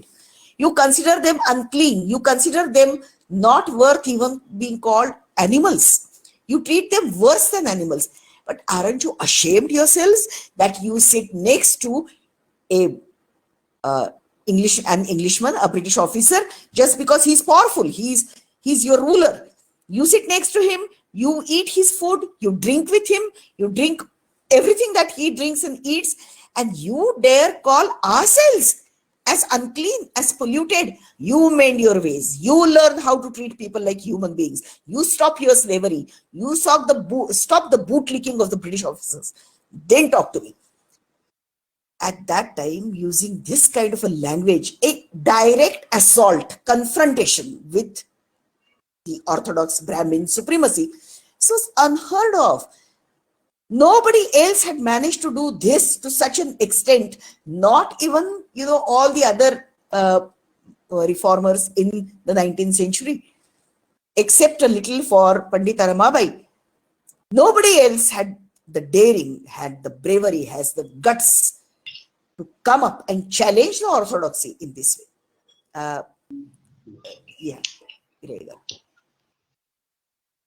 Savitribai Phule గొప్పతనం గురించి చెప్పుకోవాలి అంటే వాళ్ళ వైవాహిక జీవితంలో వచ్చినటువంటి అనేక సమస్యలను ఎదుర్కోవడంలో వాళ్ళిద్దరూ కలిసి తీసుకున్నటువంటి నిర్ణయాలు, కలిసి చేసిన పనులు, నిర్మించిన ఉద్యమాలు, ఈ మూడింటిని మనం అర్థం చేసుకోవాలి. ముందుగా కొన్ని వ్యక్తిగత జీవితానికి సంబంధించినటువంటి కొన్ని అంశాలు. మొదట్లో ఈవిడ పెళ్లి చేసుకున్న తర్వాత జ్యోతిబా పూలే బాలికలకి, ప్రత్యేకించి ఇందాక చెప్పినట్టుగా బ్రాహ్మణ వితంతువులకి ప్రత్యేక సేవలు అందించడం కోసం పాఠశాల, అట్లాగే పునర్నిర్వాస కేంద్రం ఏర్పాటు చేయాలని చెప్పి నిర్ణయించుకున్నప్పుడు జ్యోతిబా పూలే తండ్రి అడ్డం తగులుతాయి. నా ఇంట్లో ఉండదలుచుకుంటే, జ్యోతిబా తండ్రి వాళ్ళ ఇంట్లో ఉండదలుచుకుంటే ఆయన చెప్పినట్టు వినాలని చెప్పి ఆంక్ష పెడతాడు. నీ ఇష్టం వచ్చినట్టు నువ్వు చేసుకోవాలనుకుంటే నువ్వు బయటకు వెళ్ళిపోమని. అప్పుడు సావిత్రిబాయి పూలే ముందుకు వచ్చి, పదండి బయటికి వెళ్దాం, మనకు కావాల్సిన పని మనం చేద్దాం, మనం నచ్చిన పని మనం చేద్దాం, మనం ఎంచుకున్నటువంటి మార్గాన్ని మనం ప్రయాణం ప్రారంభిద్దాం, మనం బయటికి వెళ్ళి మన సామాజిక సేవా కార్యక్రమాలను కొనసాగిస్తున్నాం అని చెప్పి ఆవిడ చొరవ తీసుకుంటుంది, ఆవిడ సమర్థిస్తుంది. దాని తర్వాతనే వాళ్ళు కుటుంబం నుంచి బయటకు వచ్చి స్వతంత్రంగా జీవించడం ప్రారంభిస్తారు. రెండో సంఘటనకు వచ్చేటప్పటికి వీళ్ళిద్దరికీ ఆరోగ్య సమస్యల కారణాల వల్ల పిల్లలు పుట్టారు. ఆ టైంలో జ్యోతిబా పూలే కుటుంబం నుంచి పెద్ద ఎత్తున ఒత్తిడి జ్యోతిబా పైన వస్తుంది. నువ్వు రెండో పెళ్లి చేసుకో, ఈ అమ్మాయిని వదిలేస్తావో లేదంటే నువ్వు చేస్తావో, రెండో పెళ్లి చేసుకో, వారసులు కావాలని ఒత్తిడి బాగా పెరుగుతుంది. అది ఒక రకంగా మానసిక క్షోభకి, మహిళలకు సంబంధించినటువంటి మానసిక క్షోభకి కారణమయ్యే సందర్భాలు. అటువంటి సందర్భాల్లో సైతం ఆవిడ చాలా ధైర్యంగా నిలబడి, నీకు వారసులే కావాలని చెప్పి అనుకుంటే నేను నీ మొదటి భారీగా ఉంటాను, నువ్వు కావాలంటే రెండో పెళ్లి చేసుకోమని చెప్పే అంత సాహసోపేతమైనటువంటి నిర్ణయానికి వచ్చిన మహిళ. అది జ్యోతిబా గొప్పతనం. ఆయన రెండో పెళ్లి చేసుకోకుండా ఇందాక చెప్పినట్టు యశ్వంత్ని దత్తత తీసుకోవడానికి ఇద్దరు సిద్ధపడతారు. మూడో సందర్భంలో సావిత్రిబాయి పూలే వాళ్ళ అన్నకి ఆరోగ్యం బాగలేకపోతే చూడటం కోసం, పలకరించడం కోసం ఊరెళ్ళి, అప్పుడు ఆయన ఈవిడికి ఉపదేశించడం మొదలు పెడతారు. మీరు చేస్తున్న పనులేమి బ్రాహ్మణులకి అంటే అగ్రవర్ణాలకి ఇష్టంగా లేవు, అట్లాగే హిందువులకు కూడా పెద్ద ఇష్టంగా లేవు, వాళ్ళందరూ కోపంతో ఉన్నారు. ఈ సావిత్రిబాయి పూలే ఉపాధ్యాయురాలుగా బడికెళ్లే క్రమంలో ఆవిడ్ని నానా యాతనలకి గురి చేస్తారు, అనేక రకాలైన ఇబ్బందులకు గురి చేస్తారు. ఆఖరికి ఆవిడ మీద స్కూల్లోకి వెళ్ళడానికి చీర కట్టుకొని వెళ్తే ఆ చీర పైన మలమూత్రాలు విసిరేసినటువంటి సందర్భాలు ఉన్నాయి. ఇటువంటి పరిస్థితులు జరుగుతున్నాయి కాబట్టి ఆవిడ ఒక చీర స్కూల్లో పెట్టుకొని ఆ స్కూల్కి వెళ్ళిన తర్వాత ఈ మరకలైనటువంటి చీరని విప్పేసి ఆ చీర కట్టుకొని పాఠాలు చెప్పేసి మళ్ళీ ఇంటికి వచ్చారు. అవన్నీ కూడా ఉదాహరణలు సమాజం మిమ్మల్ని మీరు చేసినటువంటి పనులను అంగీకరించడానికి సిద్ధంగా లేదు, కాబట్టి నువ్వు వీటన్నిటిని వెనక్కి తగ్గాలి, కొండాలోచించుకోవాలి అని చెప్పి వాళ్ళ అన్నయ్య ఈమెకి హితబోధ చేయడం కోసం ప్రయత్నం చేస్తారు. ఆవిడ అక్కడి నుంచి జ్యోతిబా పూలేకి ఉత్తరం రాస్తుంది. అంటే అన్నయ్యని మందలిస్తూ నేను ఈ విషయాలు చెప్పాను అని చెప్పి ఉత్తరం రాస్తుంది. అన్నయ్యని ఏమంటుంది ఆ ఉత్తరంలో చెప్పినటువంటి విషయాలు? అన్నా, నువ్వు బ్రాహ్మణుల యొక్క మాటలు విని నీ ఆలోచనలు పాడు చేసుకున్నావు, ఒక సగటు మనిషిలాగా, ఒక హేతుబద్ధమైనటువంటి మనిషిలాగా ఆలోచించే శక్తిని కోల్పోయావు నువ్వు. కాబట్టి నువ్వు ముందు మారు. వాళ్ళ ఎంగిలి మెత్తలు తినడానికో లేదా మోసలు తాగడానికో నువ్వు అలవాటు పడవద్దు. ఏవేళ నువ్వు వెళ్ళి వాళ్ళ ఇంట్లో కూర్చుంటాను అంటే వాళ్ళు బ్రాహ్మణులు నిన్ను అంగీకరించి సమానంగా సీట్ వేసి కూర్చోబెడతారా, కుర్చీ వేసి కూర్చోబెడతారా? లేదు కదా. కాబట్టి నువ్వు ఆలోచన మానుకోవాలా, నా ఆలోచన కరెక్ట్, నీ ఆలోచన తప్పు అని చెప్పి చెప్పగలిగినటువంటి స్థితికి ఆ రోజు ఆవిడ ఎదిగింది. అందులో పురుషాధిక్యత, పితృస్వామిక వ్యవస్థ బలంగా ఉన్నటువంటి కుటుంబ వ్యవస్థల్లో ఉన్న మహిళ ఆవిడ ఆ రకమైనటువంటి ఛాలెంజింగ్ నిర్ణయాలు తీసుకోవడానికి సాహసించినటువంటి మహిళ. చివరికి తన గురువు, తాత్విక మార్గదర్శి జ్యోతిబా పూలే చనిపోయినప్పుడు ఆయనకు అంత్యక్రియలు చేయడానికి యశ్వంత్ ముందుకు వస్తాడు. యశ్వంత్ బ్రాహ్మణ కుటుంబంలో బ్రాహ్మణ వితంతువుకు పుట్టినటువంటి బిడ్డ, సహజం బ్రాహ్మణ బిడ్డ. ఆయన ఓ శూద్రుడికి అంత్యక్రియలు, పెంపుడు తండ్రి అంత్యక్రియలు చేయడం కోసం ముందుకు వస్తే ఊళ్ళో సమాజం అంతా, ఊళ్ళో ఉన్నటువంటి వాళ్ళందరూ అడ్డం జరుగుతారు. అటువంటి సమయంలో సావిత్రిబాయి పూలే నా భర్తకి నేను అంత్యక్రియలు చేసుకుంటాను, మీరెవరో నోరెత్తడానికి వీల్లేదు అని చెప్పి ఛాలెంజ్ చేసి ఆవిడ ఆ అంత్యక్రియలు శ్మశానం దాకా తీసుకువెళ్ళి అంత్యక్రియలు పూర్తి చేసి వెనక్కి వస్తుంది. దాని తర్వాత కూడా సత్యశోధక సమాజానికి నాయకత్వం వహించి ఆ సమాజాన్ని, ఆ సంస్థని పునర్నిర్మించడంలోనూ విస్తరింపజేయడంలోనూ చాలా కీలక పాత్ర పోషిస్తుంది. జ్యోతిబా పూలే మరణించిన తర్వాత అంటే ఈ సంస్థలు నడపటం, లేదంటే నలుగురిని కోడేయటం, మాట్లాడటం, ఇది ఒక మగవాళ్ళు మాత్రమే చేయగలిగినటువంటి పని అని అనుకునే రోజులే. ఆడవాళ్ళకి సామర్థ్యం లేదు, సంఘటన నిర్మాణం సామర్థ్యం లేదు అని చెప్పి అనుకునే రోజు.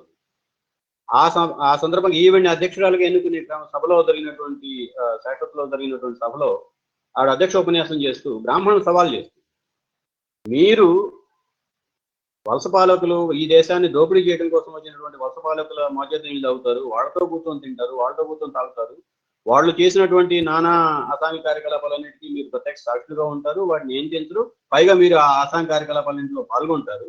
మీరు మమ్మల్ని మార్చుకోమని చెప్తారా? మా ఆలోచనలు, మా ఆహార అలవాట్లు, మా వైఖరిని మార్చుకోమని మాకు చెప్తారా? మేము దేశభక్తులు, ముందు మీరు మారండి అని చెప్పి బహిరంగంగా బ్రాహ్మణ సమాజం మొత్తాన్ని సవాల్ చేసి చేసే పద్ధతుల్లో ఉపన్యాసం చేసింది. ఆ రకంగా ఒక మహిళ, అందులోనూ శూద్ర కులాలకు సంబంధించినటువంటి మహిళ, బ్రాహ్మణ ఆధిపత్యాన్ని బహిరంగంగా ఒక వేదిక నుంచి సవాల్ చేయడం అనేది ఒక బాహాబాహికి దిగబట్టు. ఆ స్థాయిలో ఆవిడ ఒక స్వతంత్రమైనటువంటి మహిళగా, సంపూర్ణమైనటువంటి మహిళగా ఎదగటానికి జ్యోతిబా పూలే కావాల్సినటువంటి సహాయ సహకారాలన్నీ అందించాడు. కాబట్టి ఆయన్ని గురువు, తాత్విక మార్గదర్శకుడుగా ఆవిడ భావించింది. ఈ పరిణామాలన్నింటినీ మనం గమనంలో తీసుకున్నప్పుడు ఒక మహిళగా ఈ రోజు ఎంతమంది మహిళలు తమ భర్తలకు అంత్యక్రియలు చేయడం కోసం ముందుకు వస్తారు? 157 సంవత్సరాల తర్వాత ప్రజాస్వామ్యం, అనేక హక్కులు, సమాన హక్కులు, ఆశ, అన్ని రకాలైనటువంటి సమానత్వం ఈరోజు చట్టపరంగా ఉంది స్త్రీలకి పురుషులకి మధ్య.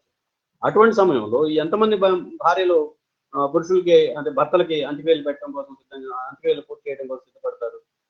150 ఏళ్ల క్రితం ఆవిడ ఆ సాహసాన్ని పూనుకుంది. అది సావిత్రిబాయి పూలే యొక్క గొప్పతనం, దార్శనికత.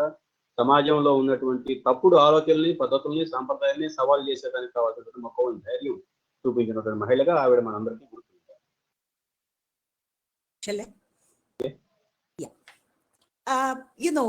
You might feel that I am digressing a little, but I very often, when I read Jyotiba and Savitribai Phule's writings, I remember Karl Marx. You will say, what? Karl Marx was where? These people were where? They didn't know each other. Of course they didn't know each other. But it is the thoughts that link them together.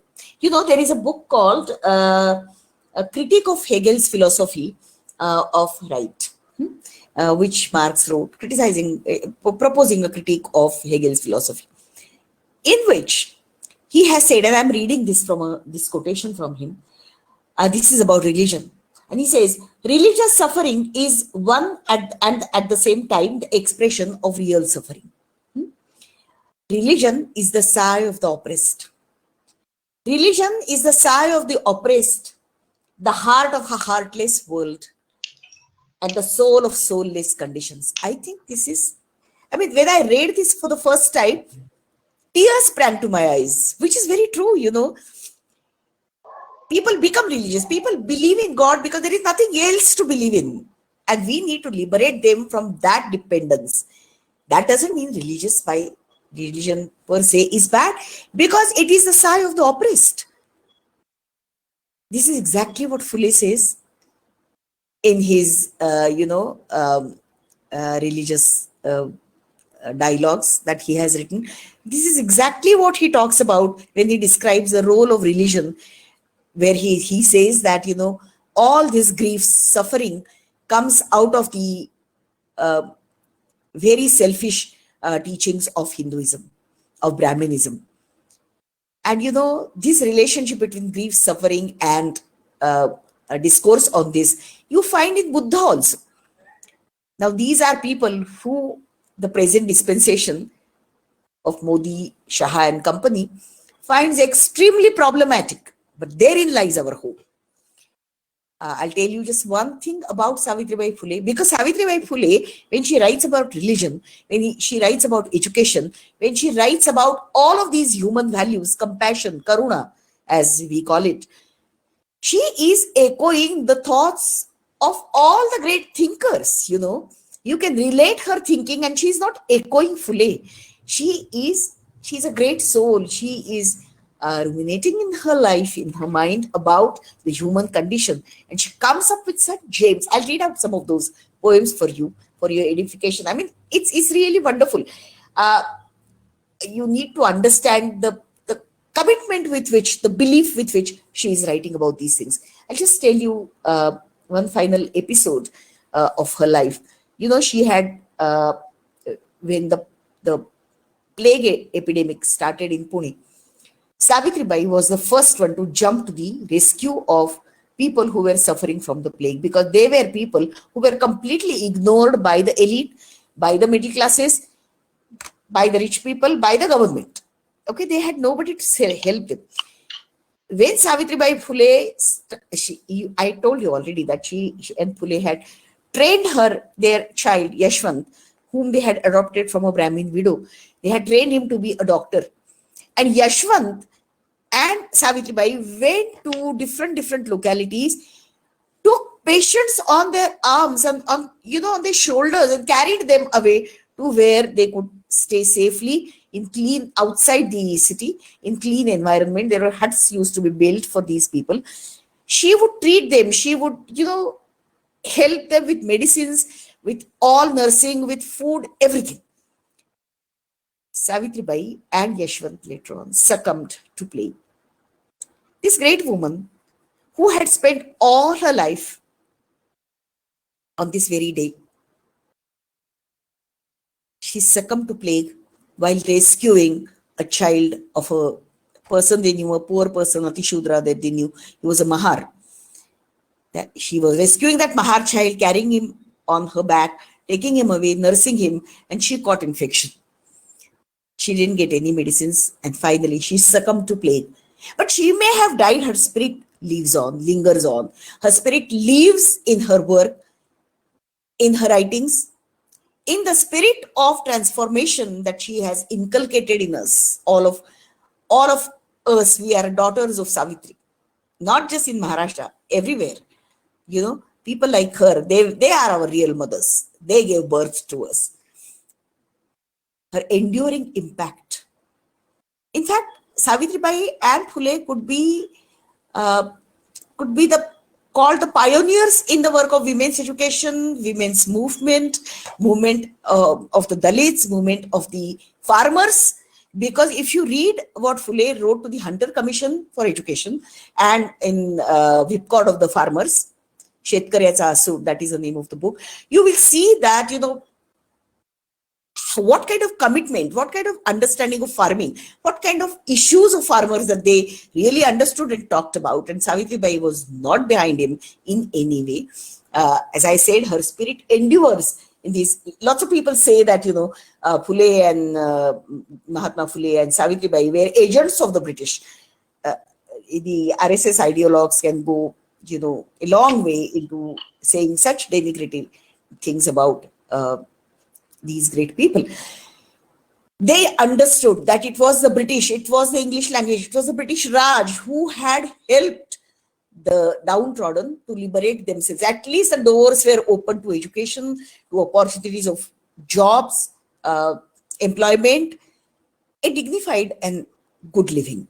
A way was opened by the British. They are not praising the British unnecessarily. It was true that it was because of them, it was because of the missionaries who opened up through, their ways, their thinking, their spreading, preaching Christianity, etc. They made people aware of the problems of Hinduism, problems of women, Atishudras. And the greatness of Savitribai and Jyotiba lies in the fact that they understood this, imbibed this, and then criticized also the British for whatever they did. As I said, her spirit endures in her writing. She has written quite a few books. In fact, she wrote Kavya Phule, then she wrote Bavan Nakashi, Subodha Ratnakar. Bavan Kashi is the pure gold. So Subodha Ratnakar, and that's the collection of poems. She also edited Phule's speeches and talks and writing. She edited Phule's writings and published. She also wrote wonderful letters to Phule, which are not merely important for the kind of ideal relationship between husband and wife. I mean, they're very readable, they're very nice, because she is not writing as if from a slavish mentality at all of a 19th century housewife. She's writing as a thinking person, as an equal partner, and she's informing Jyotiba about so many things. And I think, Viraya Garu, would you like to say something about what I've said? Then I'll turn to her Yes, writing. Yeah.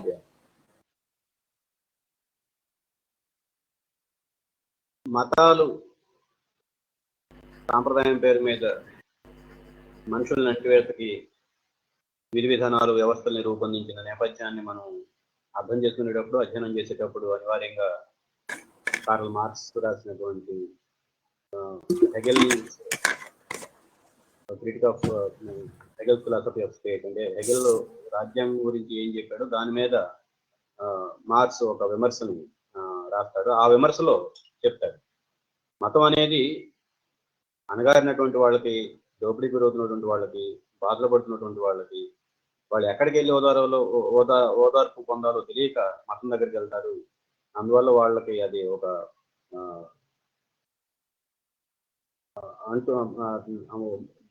మత్తు మందులాగా పనిచేస్తుంది అని చెప్తాడు. ఆ రకమైనటువంటి ఓదార్పు మనకి సమాజంలో, సాంఘిక వ్యవస్థల్లో, ఆర్థిక వ్యవస్థల్లో, పాలనా వ్యవస్థల్లో మనకు దొరికితే జనం మతం దగ్గరికి ఓదార్పు కోసం వెళ్ళాల్సిన అవసరం ఉండదు. కాబట్టి ఆ మతం నుంచి, ఆ మత ప్రభావం నుంచి బయటపడే అవకాశం ఉంది అనేది మార్క్స్ విమర్శ యొక్క సారాంశం. ఈ కోణాన్ని మనం అర్థం చేసుకొని జ్యోతిబా పూలే, సావిత్రిబాయి పూలే జీవితాలకి వర్తింపజేసినప్పుడు ఎంత అద్భుతమైనటువంటి కృషిని వీళ్ళు చేశారు అనేది మనకి స్పష్టమవుతుంది. ఇందాక చెప్పినట్లుగా యశ్వంత్ బ్రాహ్మణ వితంతు బిడ్డని వీళ్ళు దత్తత చేసుకుంటారు. అతన్ని వైద్య విద్య చదివిస్తారు. జ్యోతిబా పూలే చనిపోయిన కొంతకాలానికి ప్లేగు మహమ్మారి కలకల్లోలం చేస్తుంది సమాజ జీవితాన్ని. ఇప్పటికే ఉన్న వైద్య వ్యవస్థ ప్రజలందరికీ అందుబాటులో లేని పరిస్థితిని మనం గమనిస్తున్నప్పుడు, ఆ రోజుల్లో 19వ శతాబ్దం మధ్యలో వైద్య వ్యవస్థ ఎంతమందికి అందుబాటులో ఉంటుంది అనేది మనం ఊహించుకోవాలి. అటువంటి స్థితిలో దళితులకి, శూద్రులకి, సమాజం అంటే ఊరు బయట నివసిస్తున్నటువంటి కుటుంబాలకు సంబంధించినటువంటి వాళ్ళందరికీ వైద్య సేవలు అందించి వాళ్ళని ప్లేగు నుంచి కాపాడటం కోసం ఏ ప్రభుత్వం, ఏ వ్యవస్థ అందుబాటులో లేని పరిస్థితుల్లో యశ్వంత్, సావిత్రిబాయి పూలే వీళ్ళిద్దరూ స్వచ్ఛందంగా, అంటే ఈరోజు మన వాలంటీర్లను చెప్పుకుంటాం, ఆ రకంగా వాళ్ళు ముందుకు వచ్చి వివిధ అణగారినటువంటి కుటుంబాల్లో ప్లేగు వ్యాధికి గురైనటువంటి వాళ్ళని కాపాడి బయటకు తీసుకొచ్చి మంచి వాతావరణంలో, వాళ్ళకి కావాల్సిన మంచి వాతావరణంలో పెట్టి వాళ్ళకి కావాల్సినటువంటి వైద్య ఆరోగ్య సేవలు అందించడానికి పెద్ద ఎత్తున కృషి చేస్తారు. ఆ కృషి చేసే క్రమంలోనే ఒక మహర్ కులానికి చెందినటువంటి అబ్బాయిని తన భుజాల మీద ప్లేగ్ ఉన్న ప్రాంతం నుంచి ప్లేగ్ లేని ప్రాంతానికి తీసుకువెళ్లే క్రమంలో ఈమె కూడా ప్లేగ్ వచ్చి ఇదే రోజున ఆవిడ చనిపోతారు. ఆవిడ చనిపోయినా మనందరం అంటే భారతదేశంలో ఉన్నటువంటి మహిళలందరూ వాళ్ళందరూ సావిత్రిబాయి పూలే వారసులుగా మనం ఉన్నాం. ఆవిడకి బిడ్డలుగా ఉన్నారు. మనకు ఒరిజినల్ తల్లిదండ్రులు ఉంటే ఉండొచ్చు కాక, కానీ భారతదేశంలో ఉన్నటువంటి శూద్రులు, దళితులు, మైనారిటీలు, అగ్రకులాల దోపిడీకి, ఆధిపత్యానికి గురై ఈరోజు నూతన సాంఘిక సమానత్వాన్ని, సామాజిక విలువల్ని అందుకుంటున్నటువంటి వాళ్ళు ఎవరైనా ఉన్నారంటే వాళ్ళందరూ కూడా జ్యోతిబా పూలే, సావిత్రిబాయి పూలే బిడ్డలుగానే మనం పరిగణించుకోవాలి. వాళ్ళు చనిపోయారు, సహజం, మనిషికి తాగుతారు. వాళ్ళు చనిపోయినా వాళ్ళ ఆశలు, ఆశయాలు మన ముందుకు నడిపిస్తూనే ఉన్నాయి. మనం ఆ ఆశయాల వెలుగులో ఈరోజు మనం ఈ నూతన సాంస్కృతిక వ్యవస్థలోకి అడుగు పెడతా ఉన్నాం.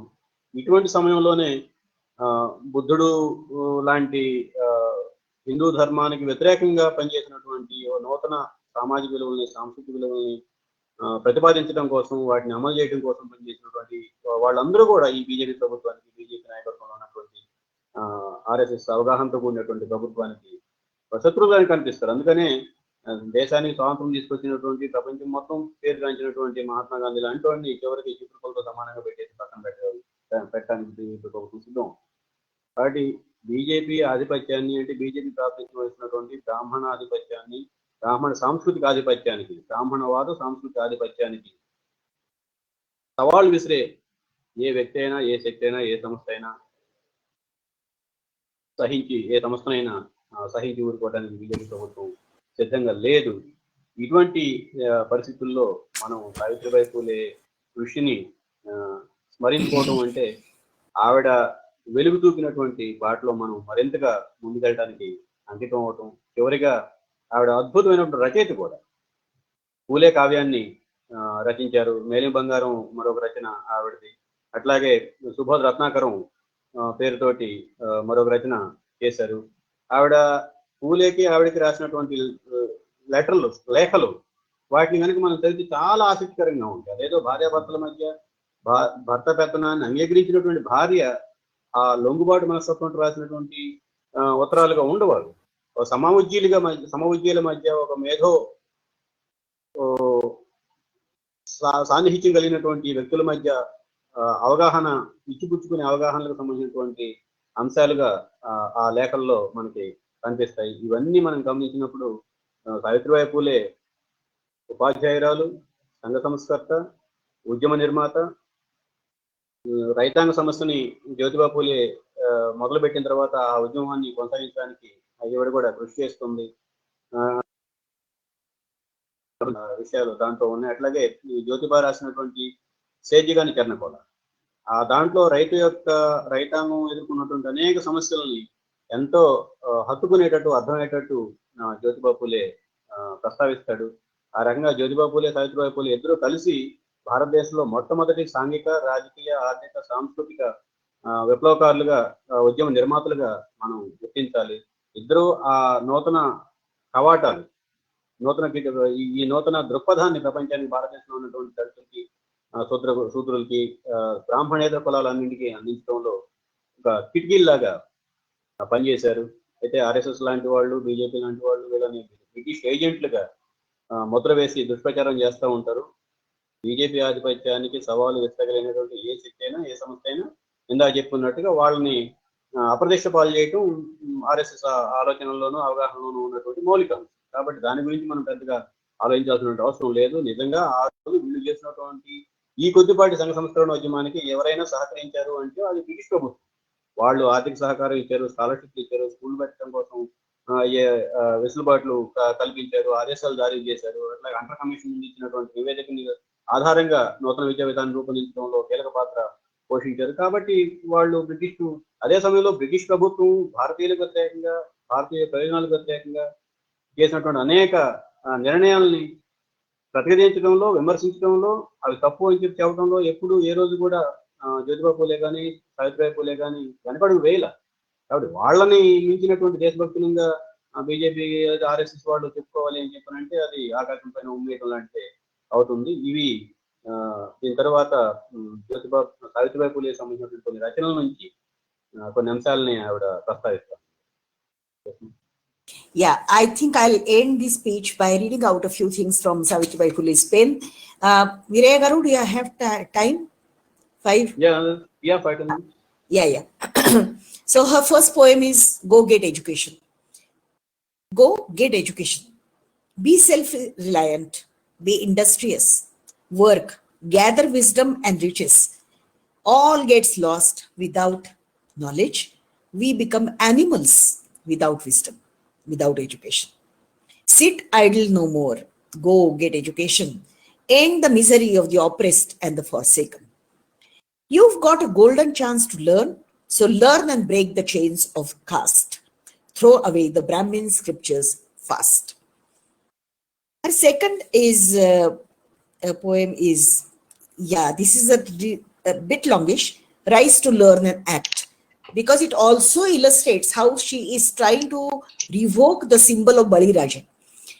You know, the same Bali Raja who celebrated all over Kerala through their festival of Onam. Amit Shah wanted to change that and start the system of Vaman Puja, right? Now, Savitribai Bali Raja was a Shudra king, non-Brahmin king, and we say, even all the upper castes also say in Diwali, Ida Pida Talo and Bali Rajayevu. That is, let all the calamities go and let Bali come and rule over us. Yeah. So Amit Shah wants to change that, remember. Okay. Now, look at how she combines the interests of cultural symbolism and English and education. We can oppress, rise, my brother, come out of living in slavery. Manu follower Peshwas are dead and gone. Manu is the one who barred us from education.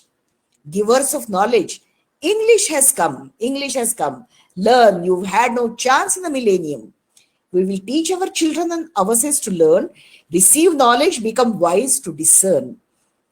An upsurge of jealousy is in my soul, crying out for knowledge to be whole human being. In Bali Raja's kingdom, let beware. In Bali Raja's kingdom, let us be aware. Our glorious mask unfurl and flare. Let us all say, misery go and kingdom come. Bali's kingdom come. I talked to you just now in Marathi. Ida Pida Talo and Bali's Rajayev. Let Bali's kingdom come. Awake, arise and educate. Smash traditions and liberate. We will come together and learn policy, righteousness, religion. Slumber not but blow the trumpet. Slumber not but blow the trumpet. O Brahmin, dare not you upset. Give a war cry, rise fast. Rise, learn and act. I'll just read one more poem, which is called Mother English. Okay. The rule of the Peshwas is gone. Mother English has come. Look at her attitude, because English has liberated all of us, she says. Forlorn and dark our hopelessness, ominous fears of heaven and hell. In such a dismal time of ours, come Mother English, this is your hour. Come Mother English, this is your hour. Throw off the yoke of redundant belief. Break open the door, walk out in relief. All you ignorant people, uneducated people, now learn English, walk out in relief out of the system of oppression. Learn to read and write, oh my dear ones. Opportune time, Mother English has come. Manu's ways are evil and mean. Manu's ways are evil and mean. Poor and depressed we all have been. They have cheated, befooled, looted us all. They've gone with English mother's footfall because the Peshwai collapsed. Brahmin's rule is now in ashes, burnt out. Brahmin's rule is now in ashes under the English whips and lashes. It is all for the good of the poor. Manu is dead at the English mother's door. Knowledge is poor man's only relief and shade. It's akin to comfort mother made. In English rule we have found our joy. Bad days gone, Mother English enjoy. English is the inheritance of none, Persian, Brahmin, Yemeni or Hun. We have true Indian blood in our veins. cry out aloud and shout, Mother English is out. Right. Do I have time to read a small letter? Yeah, you can. Yeah. The I poetic know it's translation very- is not so easy. Yeah. I can inform them about the essence of poems only. Yeah, true. No, I'll just tell the story of this letter, because this is a very important letter. And yeah, I'll read it. It's a small letter. The embodiment of truth, my Lord Jyotiba, she addresses him. Savitri salutes you. I received your letter. We are fine here. I'll come by the 5th of next month. Meanwhile, a strange thing has happened here. The story goes like this, and this is very important. One Ganesh, a Brahmin, would go around the villages performing religious rites and telling stories, people their fortunes. This was his bread and butter. Ganesh and a teenage girl called Shabja, who is from the Mahar community, fell in love. She was 6 months pregnant when people came to know about their affair. The enraged people caught them, paraded them through the village, threatening to bump them off, kill them off. I came to know about this murderous plan. I rushed to the spot and scared them away, pointing out the grave consequences of killing the lovers under the British law. They changed their mind after listening to me. Sadhu Bhau angrily said the wily Brahmin boy and the untouchable girl should leave the village. Both the victims agreed to this. My intervention saved the couple, who gratefully fell at my feet and started crying. Somehow I consoled and pacified them. Now I'm sending both of them to you. What else to write? Yours, Saudi. I think in today's atmosphere of love jihad and honor killings, I think this is a very, very telling letter. She is the first one to get an intercaste marriage to take place. And later on, Dr. Ambedkar also drew inspiration from all of these things in Savitribai Phule and Jyotiba Phule's lives. And that is how the principles of liberty, fraternity, equality, and social justice came to be enshrined in the Constitution. We owe them a great debt. Thank you very much for listening to me. Thank you. చివరిగా 3 పద్యాలు చదివి వినిపించారు. ఆ పద్యాలు సారాంశం: ఇంట్లోనే ఉండి విద్యకు దూరంగా ఉండి అజ్ఞాన అంధకారంలో మగ్గిపోవద్దు, విద్య నేర్చుకోండి, విజ్ఞానవంతులు కండి, సమాజంలో రండి, వెలుగు చూడండి అనేది మొదటి సారాంశం, మొదటి పద్యం యొక్క సారాంశంగా. రెండవది బలి చక్రవర్తికి అంటే ప్రజలందరూ ఎదుర్కొన్నటువంటి బలికి మనోకి మధ్య ఉన్నటువంటి సామ్యాన్ని ప్రస్తావిస్తూ ఆ పద్యంలో మనువు అందరినీ అంటివేయడానికి, ఆధిపత్యం పెత్తనం చెలాయించడానికి కావాల్సినటువంటి వ్యవస్థని నిర్మించాడు, వాటన్నిటిని తోట్లు పట్టుకుంటూ వచ్చాడు బలి. కాబట్టి బలి చక్రవర్తి మళ్ళా తిరిగి రావాలి, ప్రజలందరికీ సుఖశాంతులు కలగాలి అని సారాంశంతో ఉన్నటువంటి పద్యము రెండవది. మూడవది ఇంగ్లీష్ విద్యకు సంబంధించి అప్పటి వరకు బ్రాహ్మణాధిపత్యానికి పునాదిగా ఉన్నటువంటి మన ధర్మశాస్త్రం, మనుస్మృతి, వీటన్నిటి కాలం చెల్లిపోయింది. ఈ బ్రాహ్మణులు కూడా వలస పాలకుల చేతుల్లో చెన్నకోల దెబ్బలు తింటున్నారు. కాబట్టి వాళ్ళ కోసం వాళ్ళకి భయపడి మీ చదువు ఆపుకోవచ్చు, మీరు బయటికి రండి, విద్య నేర్చుకోండి అని చెప్పేది మూడవ పద్యం యొక్క సారాంశం. చివరిగా ఒక లేఖ జ్యోతిబా పూలేకి సావిత్రిబాయి పూలే రాసినటువంటి లేఖని చదివి వినిపించారు. అందులో ఉన్నటువంటి సారాంశం ఏంటంటే, ఆవిడ గ్రామంలో పర్యటించి తిరిగి వస్తున్నప్పుడు అక్కడ గణేష్ అనే ఒక విషయాన్ని తెలుసుకుంటుంది. ఆ గణేష్ అనే ఒక బ్రాహ్మణ యువకుడు అందరికీ జ్యోతిష్యం చెప్పుకుంటూ కుటుంబం జీవనం వెళ్ళ తీసుకుంటూ ఉంటాడు. ఆ క్రమంలో ఒక మహర్ కులానికి సంబంధించినటువంటి అమ్మాయితోటి ప్రేమలో పడతాడు. వాళ్ళిద్దరి మధ్య సహచర్యం పెరుగుతుంది. ఆ అమ్మాయి 6 నెలల గర్భవతిగా ఉంటుంది. ఆ సమయంలో ఆ విషయం గ్రామానికి తెలిసిన తర్వాత వాళ్ళిద్దరిని చంపడానికి గ్రామస్తులు, అంటే గ్రామంలో ఉన్నటువంటి అగ్రకులాలు పథకం పన్నుతాయి. ఆ విషయం తెలుసుకొని సావిత్రిబాయి పూలే వెంటనే అక్కడికి వెళ్ళి వాళ్ళందరినీ బెదిరిస్తుంది. బ్రిటిష్ ప్రభుత్వంలో ఇంగ్లీషు చట్టం ప్రకారం ప్రేమికుల్ని విడదీయటం, చంపటం పాపం, చట్టవిరుద్ధం, చట్టపరంగా నేరం అని చెప్పి వాడు ఆ పనికి పాల్పడుతుంది. వాళ్ళు ఏ రకమైనటువంటి శిక్షలకు గురవుతారో వాళ్ళకి భయం, బెదురు కలిపే పద్ధతుల్లో మాట్లాడుతుంది. అది విన్న తర్వాత ఆ గ్రామంలో ఉన్నటువంటి వాళ్ళందరూ వాళ్ళ ప్రయత్నాల నుంచి విరమించుకుంటారు. ఈ అబ్బాయి అమ్మాయి ఆవిడ కాళ్ళ మీద పడి ఏడుస్తారు. ఇప్పుడు నేను జ్యోతిబా పూలే దగ్గర పంపిస్తున్నాను, ఇక్కడి నుంచి రేపు వీళ్ళ సంరక్షణ భద్రత బాధ్యత మీదేనని చెప్పి ఆవిడ రాస్తుంది. ఇంతకంటే మనం వాళ్ళ ఆ కాలంలో ఉన్నటువంటి పోరాట స్ఫూర్తిని మనం ఏ రకంగా అవగాహన చేసుకోగలం.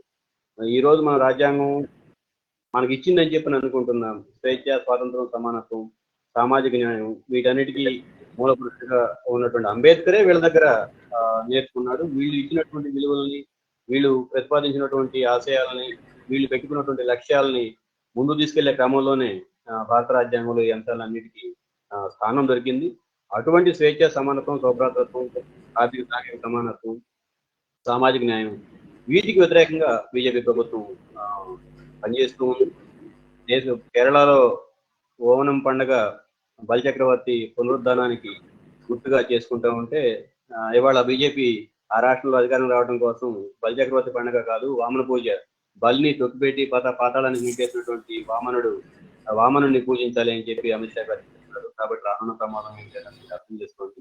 ఈ ప్రమాదం నుంచి బయటపడాలి అంటే మనం జ్యోతిబా పూలే, సావిత్రిబాయి పూలే అందించినటువంటి మార్గంలో ప్రయాణించడం తప్ప మరో మార్గం లేదు.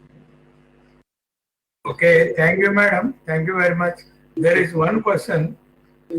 Any of the Savitribai writings available in English today?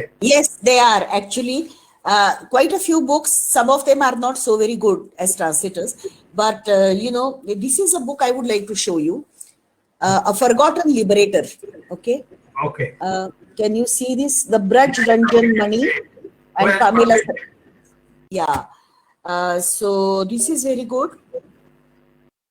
This is very good. There are a couple of others on the internet. There are quite a few people who have, translated her poems and letters, but they are piecemeal.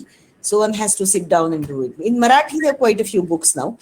One Mr. G.P. Mali, one professor of Marathi, has taken great pains and he's published her writings as a volume. But the whole thing has not been translated as far as I know. Okay. Then one more question is that many reformers fought against caste, but still it exists. What is the reason? The reason is the domination of Manusmriti and the Brahminical thinking, and the very evil nexus between the Manuvadi ideology and the New Age, the economic policies. They go hand in hand. Patriarchy, Brahminism, that is a Manuvad, and the new economic policies, privatization, liberalization, because they help each other. They help each other. They sustain their hold over women, over Dalits, over working class, and therefore we have to fight against this. Unless that changes, things won't change. Caste won't go. Okay, many viewers conveyed namaskars to you on this. So no more questions. Comrade Veeraya, do you have any questions? No.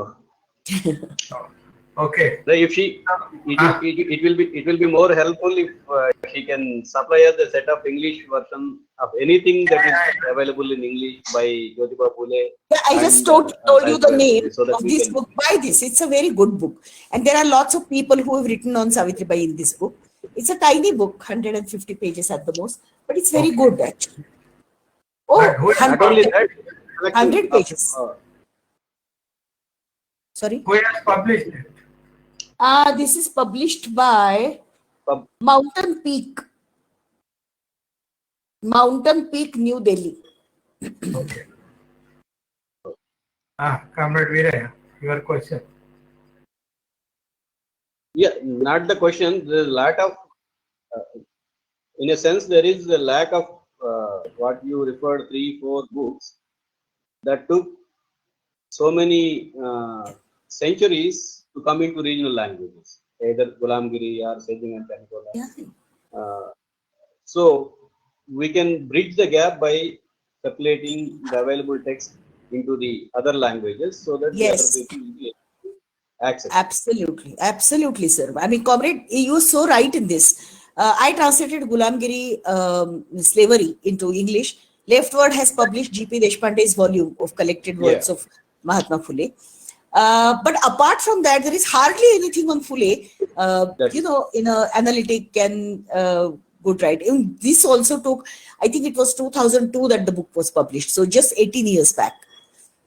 Yes. Till then, everybody had ignored Phule. Even feminists had ignored Savitribai. Even today, how many feminists would know that, the foundational work has been done by Savitribai? So It's really a most unfortunate situation. Yeah. Recently, I came across a book of collection of articles, collected writings of Jyotiba Phule that ran into about 1700 pages. But that is in Marathi. Either it will be Oh in yes, Hindi. oh yes. Yeah. Government of India Maharashtra has published, Sahitya Sanskriti Mahamandal has published a huge volume of his works. The collection. And it's a collection. But even that doesn't contain all the other works. I mean, Phule has written a great deal, but only some are included in this volume. So we have to take up huge translation projects actually. Yes. For that, at least these 1700 pages have been compiled, curated, and published. So let us start with these. Then you can find the gaps. Yeah, absolutely. Yeah, we can start with that. Yeah. Please, I mean, I feel sometimes so bad that I stayed in Telangana for such a long time. I didn't learn Telugu. Had I learned it well, I would have translated some of these things in Telugu. I really feel very sorry about this. Yeah. Even though we can bridge the gap. Yeah, but we should bridge the gap, and we will bridge the gap. Yes. Yeah. Okay. Okay. So I will read out the people who has conveyed namaskars and said super. E. Malesh, then Chandu Bodenki, Akozu Sadanandachari, Bhaskar Dubbat, and many others have conveyed namaskars and said your talk is super. Thank you so much. Okay.